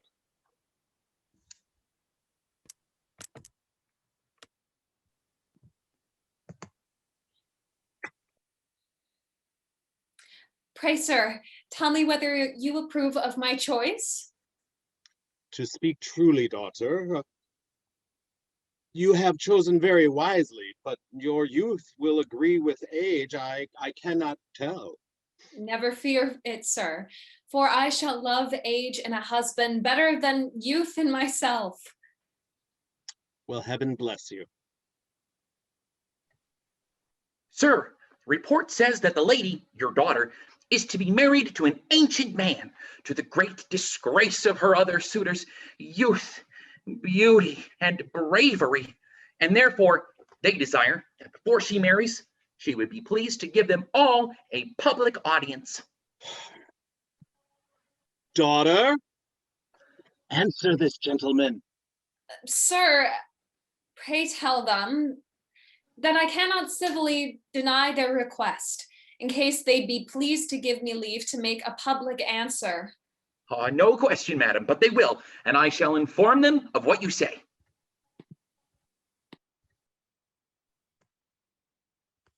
Well, mistress, your wit and your person hath not only excused your deceit, but I am so in love with you that I would not but have been deceived for all the world.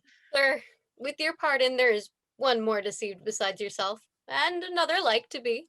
Who be those? He that is deceived is Get all the user, and he that shall be deceived is Dr. Kirill. What, my two rivals? Yes, sir. Then they cannot laugh at me. If they do, you may laugh at them again. I would the old lady was deceived. Oh, she will in a short time.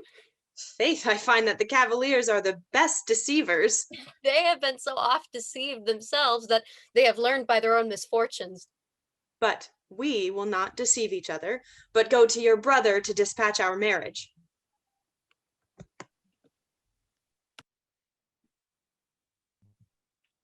Mrs. Harry, you are welcome. How doth your good lady?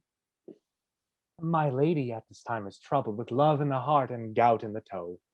Is Dick Traveler the cause of the lovesick heart? No, it is the lawyer's young clerk. He is discovered. Yes, but I will not suffer any to inform her of it. But if her mind be so young, I doubt we may despair of our design. Oh, Miss Harry, give me leave to salute you. Mwah, mwah, mwah, mwah, mwah. Oh, you kiss like a woman, Harry. I pray Jove you be not turned female by wearing petticoats. If I be, I pray Jove I may not be such a female as my old lady is. But how goeth on our design? Fast towards the young man, but slowly towards a gray head. What young man? The lawyer's clerk. But he is discovered. But she knows not of it, for she is almost desperate, and between every groan of pain she sighs for love. But when there's no hope for me. Not unless you are presented in the name of the clerk and married by candlelight, for she, being half blind, will never distinguish which is which. Hey, Harry's counsel is good. But if she be as deaf as she is blind, we shall not need to dissemble his name. But Harry, do you think she'll live long? My only fear is she will hardly live so long that he may be married to her. Well, I pray she's not so desperately sick. She should die before Dick is married. We are all undone. If she should, it would be worse than our cashiering. Oh, take comfort, gentlemen. For old women are such dry and tough meat that death cannot set his teeth into them, nor his dart enter them. Will says true, for perchance she may last longer than Dick would have her. Well, I will have her till we were married and then let her go shortly after. Oh. Well, gentlemen, I dare stay no longer for fear my lady should chide me most grievously. Thou art a most grievous rogue. Heyday, who comes here? We are come to have you for a witness to our marriage, since you proved so good a one at the bar. Stay so long till we see an end of our comedy? If your comedy be long, I shall not have patience. It shall be short, and you shall have more bridals to accompany you. I have been at home with my mistress, but all the plot of Jack Clerk was revealed to her whilst I was there. Oh, Mr. Pleadall, I cry you mercy, I saw you not. Nay, Mrs. Harry, pray conceal not anything for my being here, for I thank you. I am now become one of the society. And how do you like of the acquaintance? So well as I would not be a stranger for any other good. I presume Mrs. Jane hath pleased you? So well as I am confident I shall be happy in my marriage. But how doth the old lady take the discovery of my she-clerk? Faith, as ill as she would take the discovery of her he chambermaid. The truth is, she hath been in such passions as she is almost transformed to mummy. That she was before the discovery. But now she is more perfect mummy than she was. But I, to comfort her, have promised to bring her a hand of some young man, only he is taller and bigger, as being a man. And I did reason with her so long that I have persuaded her to love a man rather than a boy. And will she come to reason? She will, upon the condition he be a young man. Well, how shall I make myself appear to be a young man? You are not so old, but you may appear in the dark to be a young man. Appear, say you? How the devil can he appear in the dark? Well, for the good of the Commonwealth, I have devised a way how Dick shall appear like a young man to a blind eye. Faith, I know no difference between the dark and a blind eye. Hang you, a pox of you all, I meant a dim eye. Come, dim or blind, let's hear your design. This is the design. Dick shall first shave as close as may be, and then paint his face with a handsome periwig, and fine clothes, and he will appear a young man to an old woman. Faith, the paint must be laid on his face as thick as mortar on a wall. Otherwise, his age will be seen. Not to a dim eye. Why, I have not such wrinkles in my face that need much filling up. I will warrant you that I will get such an artist that if Dick's wrinkles were as deep as a saw pit, they would be closed up, and his face appear fair and even, if not smooth. Wherefore, Dick, get a handsome periwig, put on your best suit of clothes, and I will send a painter to your chamber. Then go to her, for she expects thee, and carry a priest and some witnesses, and marry her. Will you not be there? I cannot, but I have left those in her house that shall conduct you to her. But I must go about my sister's affairs, where I must desire that all the company to meet me at Dr. Curall's house. Sure. We will not fail you. Fail you. But the colonel and lieutenant must go with me to be my witnesses. Take them.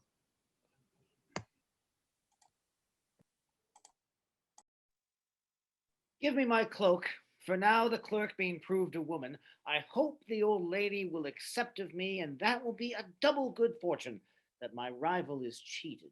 Next, that I shall be master of the lady's riches. Doth your worship mean the old lady? Who else should I mean?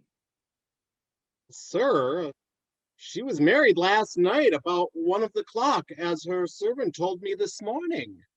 Married to whom? To a young cavalier. One Mr. Dick Traveler. What the devil, hath he married her? I know not whether the devil married them, but certainly they are married. Why, he is older than I. He hath passed for a young man with this lady. Sir, there's a young gentlewoman desires to speak with your worship. 'Tis some comfort to converse with a young woman after the loss of an old. Lady, wherein may I serve you? Sir, I am to desire your assistance with the cure of a disease I am troubled with. What disease? The disease of love. Truly, lady, a physician hath no remedy for that disease unless the party be in love with the physician. The truth is, sir, I am in love with you. With me, lady? Are the doctor and you so well acquainted as you two to be private alone? Truly, I was never here before. 'Tis false. I assure you, Mr. Sensible, she speaks truth, for she was never here to my knowledge before.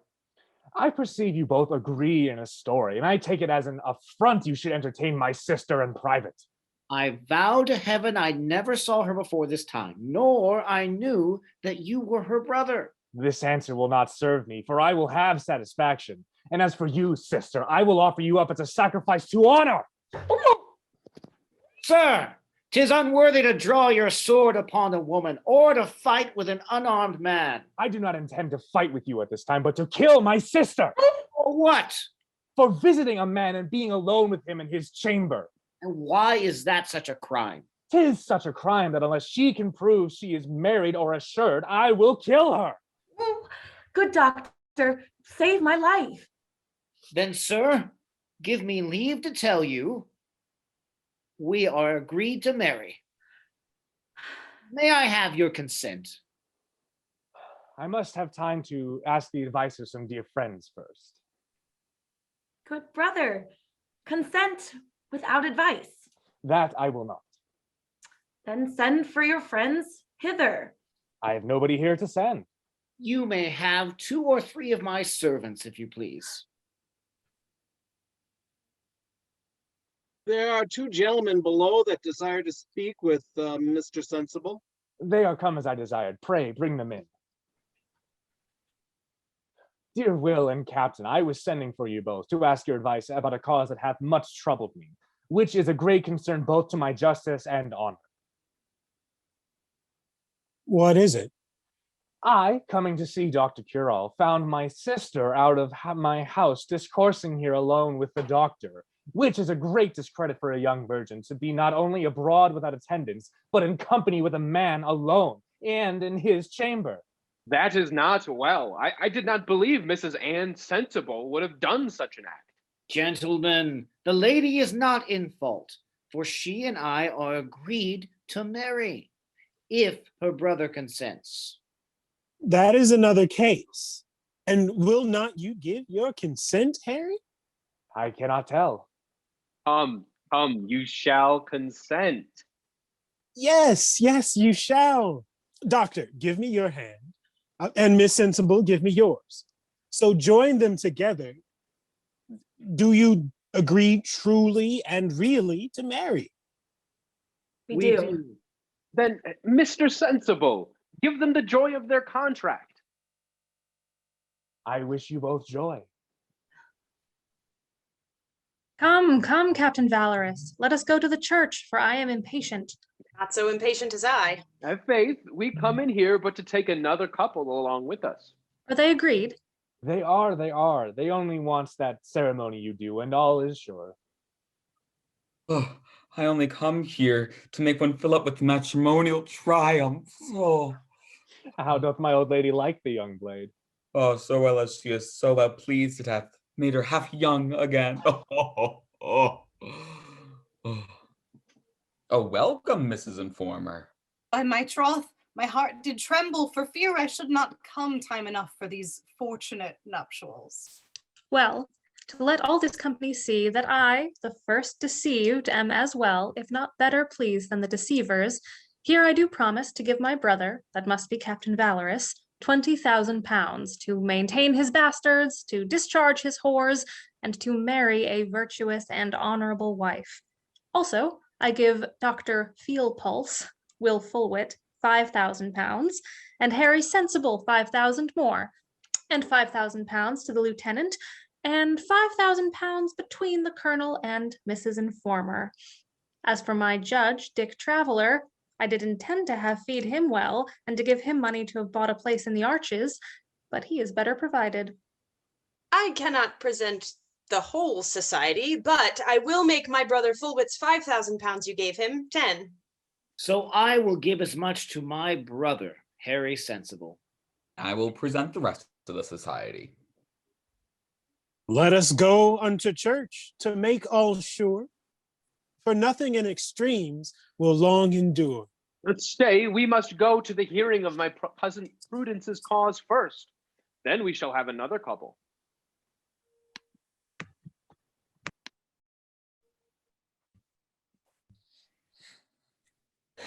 Most noble auditors, I am chosen by my fellow sufferers to declare the injustice and injury this young lady has done us and herself by refusing us that are young, handsome, healthy, and strong for an old, infirm, weak, and decayed man who has neither a clear eyesight to admire her beauty, nor a perfect hearing to be informed of her will, nor sufficient strength to fight on her behalf, nor the heat of affection that he can love her as she deserves.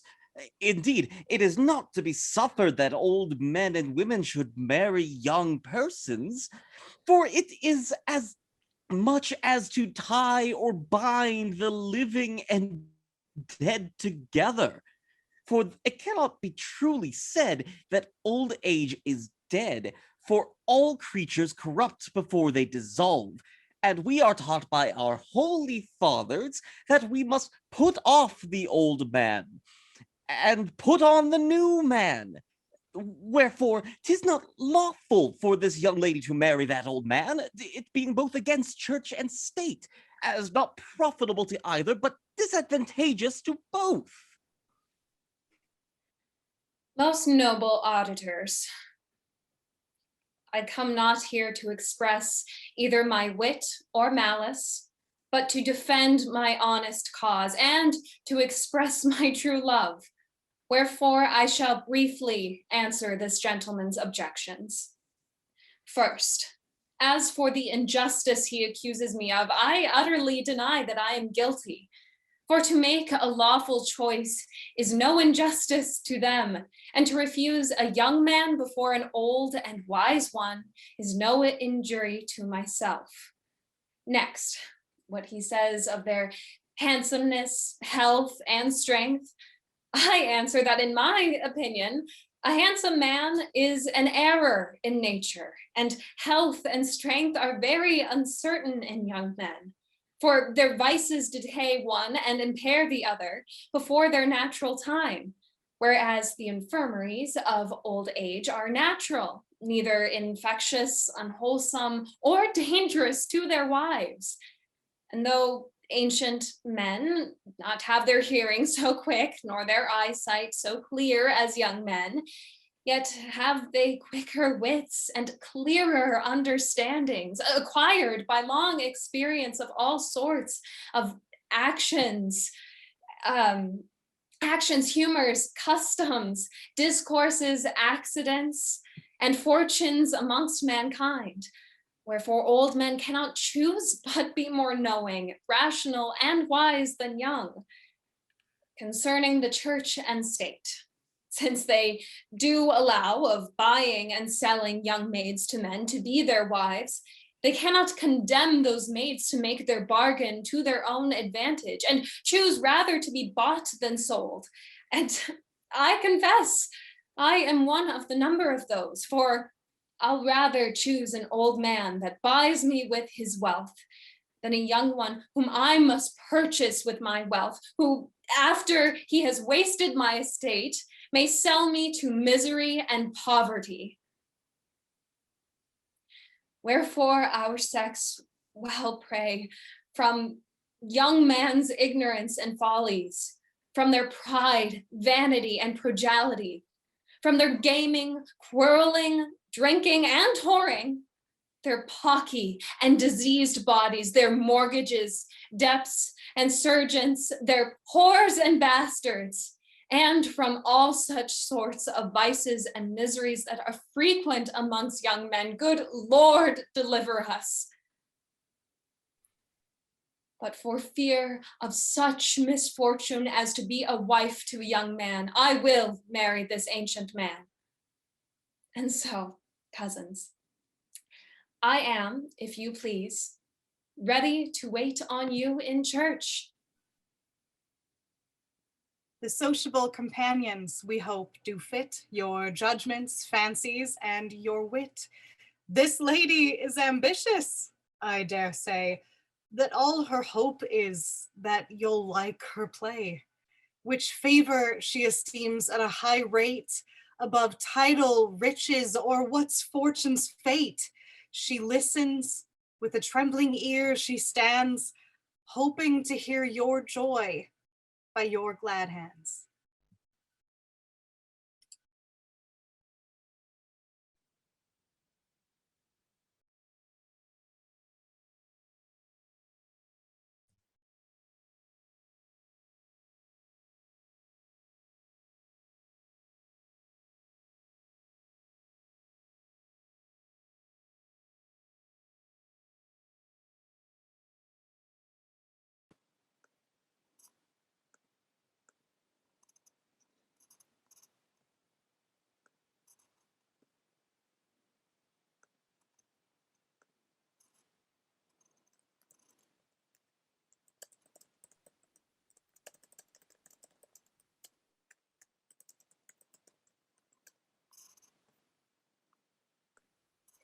Thank you all for coming. Thank you so much, everyone. Thank you. And again, one more big hands for all of our performers. Excellent, excellent, wonderful.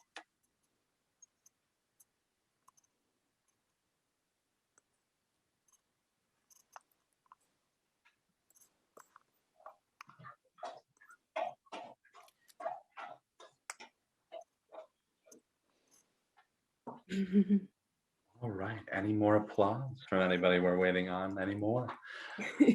Wonderful. Oh, there's a few more.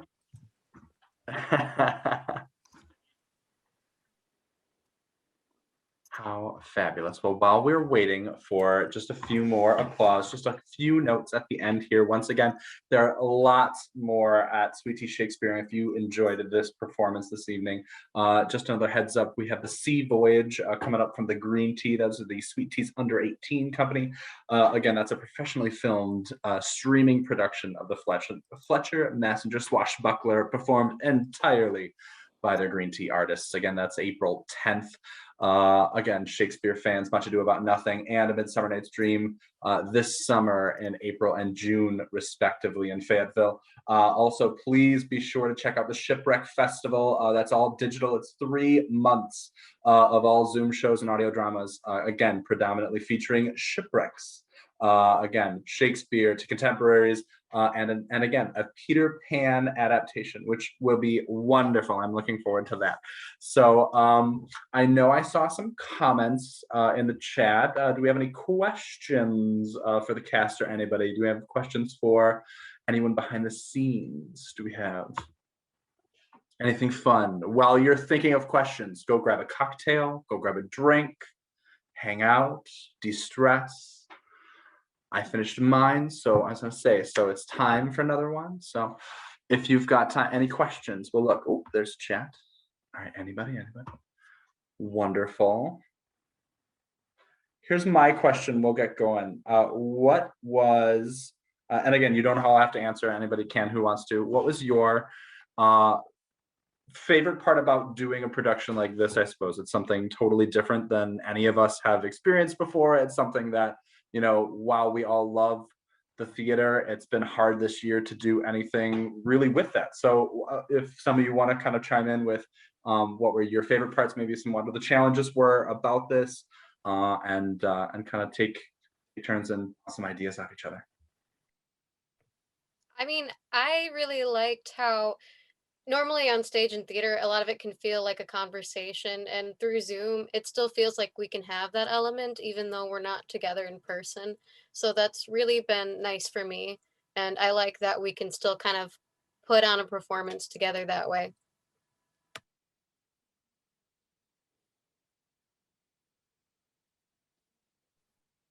I mean, selfishly for me, I am not a professional actor. And so it's just been really fun for me to have this opportunity, particularly, you know, with so many Ripponites who I got to act with or watched on stage after my time at Ripon. So that's been a really fun opportunity for me. I would not have the opportunity to be acting in a show of any sort were it not thanks to Anne putting this on and allowing us to do it through this platform. Yeah, no, same. I'm kind of in the same boat of like, I haven't been working on anything like in over a year at this point. So like, it was just nice to like connect with y'all and work with y'all again. Like, it's just been a really great experience.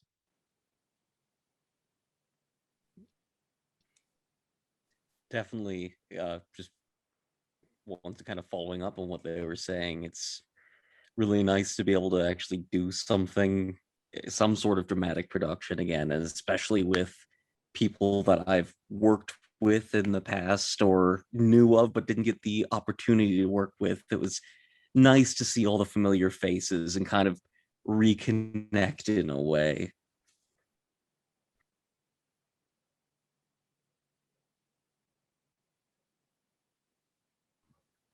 Very cool. Anyone else? Oh, and Amanda Finn, yes. So my co-star and my co-host finally showed up for anybody who saw. This is Chancellor. So he was busy guarding the door and waiting for Mom, who's, you know, out having a fun Saturday evening. Of course, with her like one friend. It's a pandemic. Let's be real. Let's, you know. So let's see. Any other questions? I don't see any. Oh, let's see. Mike has got one. Hi, Mike. You're Snapchatting me too. Awesome. So were there any struggles? Whether it be the script or the way it was presented, kind of going through any of those. Anybody? We'll open it up. Well, I'll throw this out there. I definitely have had issues just because, I mean, it's been a few years since I really acted, and I feel like I'm a very physical person, and I couldn't move. Like I suppose I could have stood up and moved around, but like I felt so like kind of confined because I can't accidentally turn my computer too far or move too much. So that was sort of tough for me, at least. And that it has nothing to do with the show. It's just the fact that we're stuck on Zoom.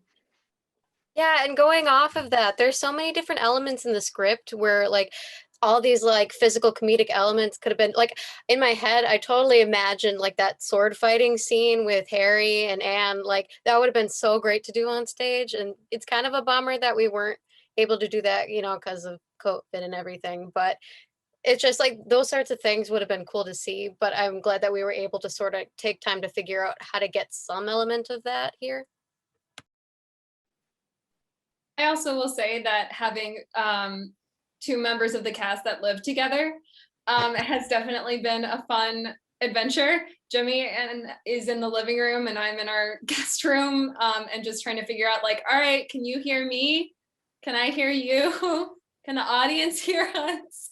Has been quite fun. But I also will say that like, even with it being a performance that has never actually been done before as well, was kind of fun to interpret for the Zoom world, and that there's still some contemporary elements that we can add to it in terms of like, you know, hey, can you hear me now?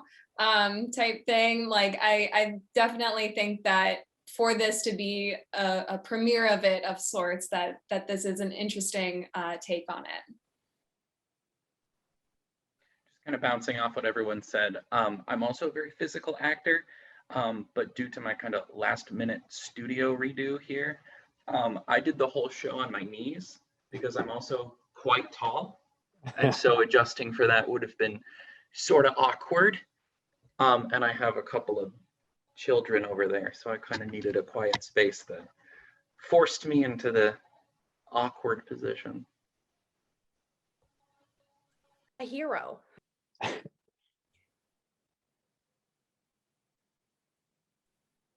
There was another question in the chat, Dan. I don't know if you saw. Looks like Mary asked, how was this play received when it in its own time? Looking at you, Anne. I know. I'm coming. So this play was published. Margaret Cavendish had two collections of plays, one in 1666, one in 1668. And the plays were written, many of them were written while she was living in France in exile during the English Civil War. She was a royalist and served in Queen Henrietta Maria's court. Then this play, though, obviously is written after the war and takes place in the interregnum when the Puritans had seemingly won, and it seemed that they were not going back to a royalty, but obviously, you know from Oprah that they did eventually go back to the restoration of the royalty. So she wrote these plays, and she never intended them to be performed. At least that's what she says. Never intended them for public performance. And they, in fact, her husband was a playwright. Some people suspect some of his plays that were produced she actually wrote. But this play, we don't know how it was received. It was in the collection. A lot of people did and still do think that she was quite eccentric and didn't really feel that she was worthy of much attention. People including Virginia Woolf, who is not a fan. And she, but she went on, she wrote all these plays. They probably would have been performed in like their parlor, right, their living room when they entertained guests, and she would have people read them. And so in some way, when we're living in this COVID world where there's no theater and we're doing theater from our homes, this is kind of a lovely callback to the original conditions under which it was written. Awesome. I see one other question, I think it came through. Where is everybody acting from right now? Where is everybody at? So, I mean, I'm in Bayview, Wisconsin, so I'm in Milwaukee, but where is everybody at right now? Oshkosh, Wisconsin. I'm in Marshall, Minnesota. We're in the Twin Cities, Minneapolis. I'm in Oh no. I'm in Stoughton, Wisconsin. Cool. I'm in Chicago. Anoka, Minnesota.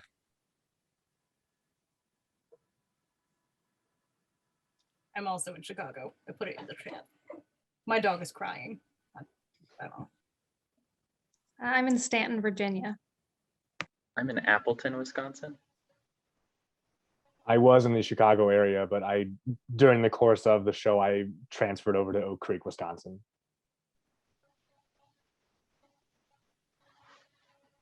Awesome. Well, welcome to my neck of the woods down here in Milwaukee. So very cool. Do we have any other questions? Any other comments? Anything from anybody else? I know that we saw in here something that I really loved. Again, I know it's been really hard, like last year, for those who did miss shows, you know, where school was closed. I think it's, you know, this is an amazing opportunity to have for some of you to have another show, to have a chance to be maybe not on stage, but in spirit on stage, which is cool. So let's see, anybody else? Thanks for the kind words, Mike. Make sure you check all that. You're too sweet. Anything else? No. All right. Well, anybody else who's here, again, please, if you loved what you saw this evening, please go in and think about donating over to SweetTea. We can drop that link down there again for you. But then, you know, keep your eyes open for other SweetTea Shakespeare shows. And I bet as this pandemic, you know, kind of rolls on and we, you know, can get vaccinated, we can get back to some live theater, maybe more things like this will be prevalent, and we'll get back to those things as well. So anything else from anyone else before we're all done for the evening and we don't get to see your wonderful shining faces anymore? I was going to say, it's been so nice seeing, that's for me, it's been the best part, seeing all of you wonderful people. So, because again, it's been a minute, so it's nice to you know, see everybody from days gone by at this point, and especially with the pandemic year, it's been an extra long time. So anything else? No, nothing but positive reviews in the chat as well. Well, that's where we'll leave it this evening. Thank you to everybody who's been here. Thank you to all of you who worked on the show in one way or another. Again, this is not an overnight thing. Do we, good thing there was a theater critic in the cast, I suppose. I agree. That was my first thought. And I was like, it was open. Just, can you imagine critiquing simultaneously? I don't think, if anybody could do it, I think you could do it. All right. Anyway, we'll let you go. Enjoy the rest of your evenings. Go have a cocktail, drink, get that Netflix going on. Don't look at your brackets. They're doing terribly. Just throw it away. Throw it away. Thank you again for coming. Thank you for the opportunity for me to be here. It's been an honor. And we'll see you next time all.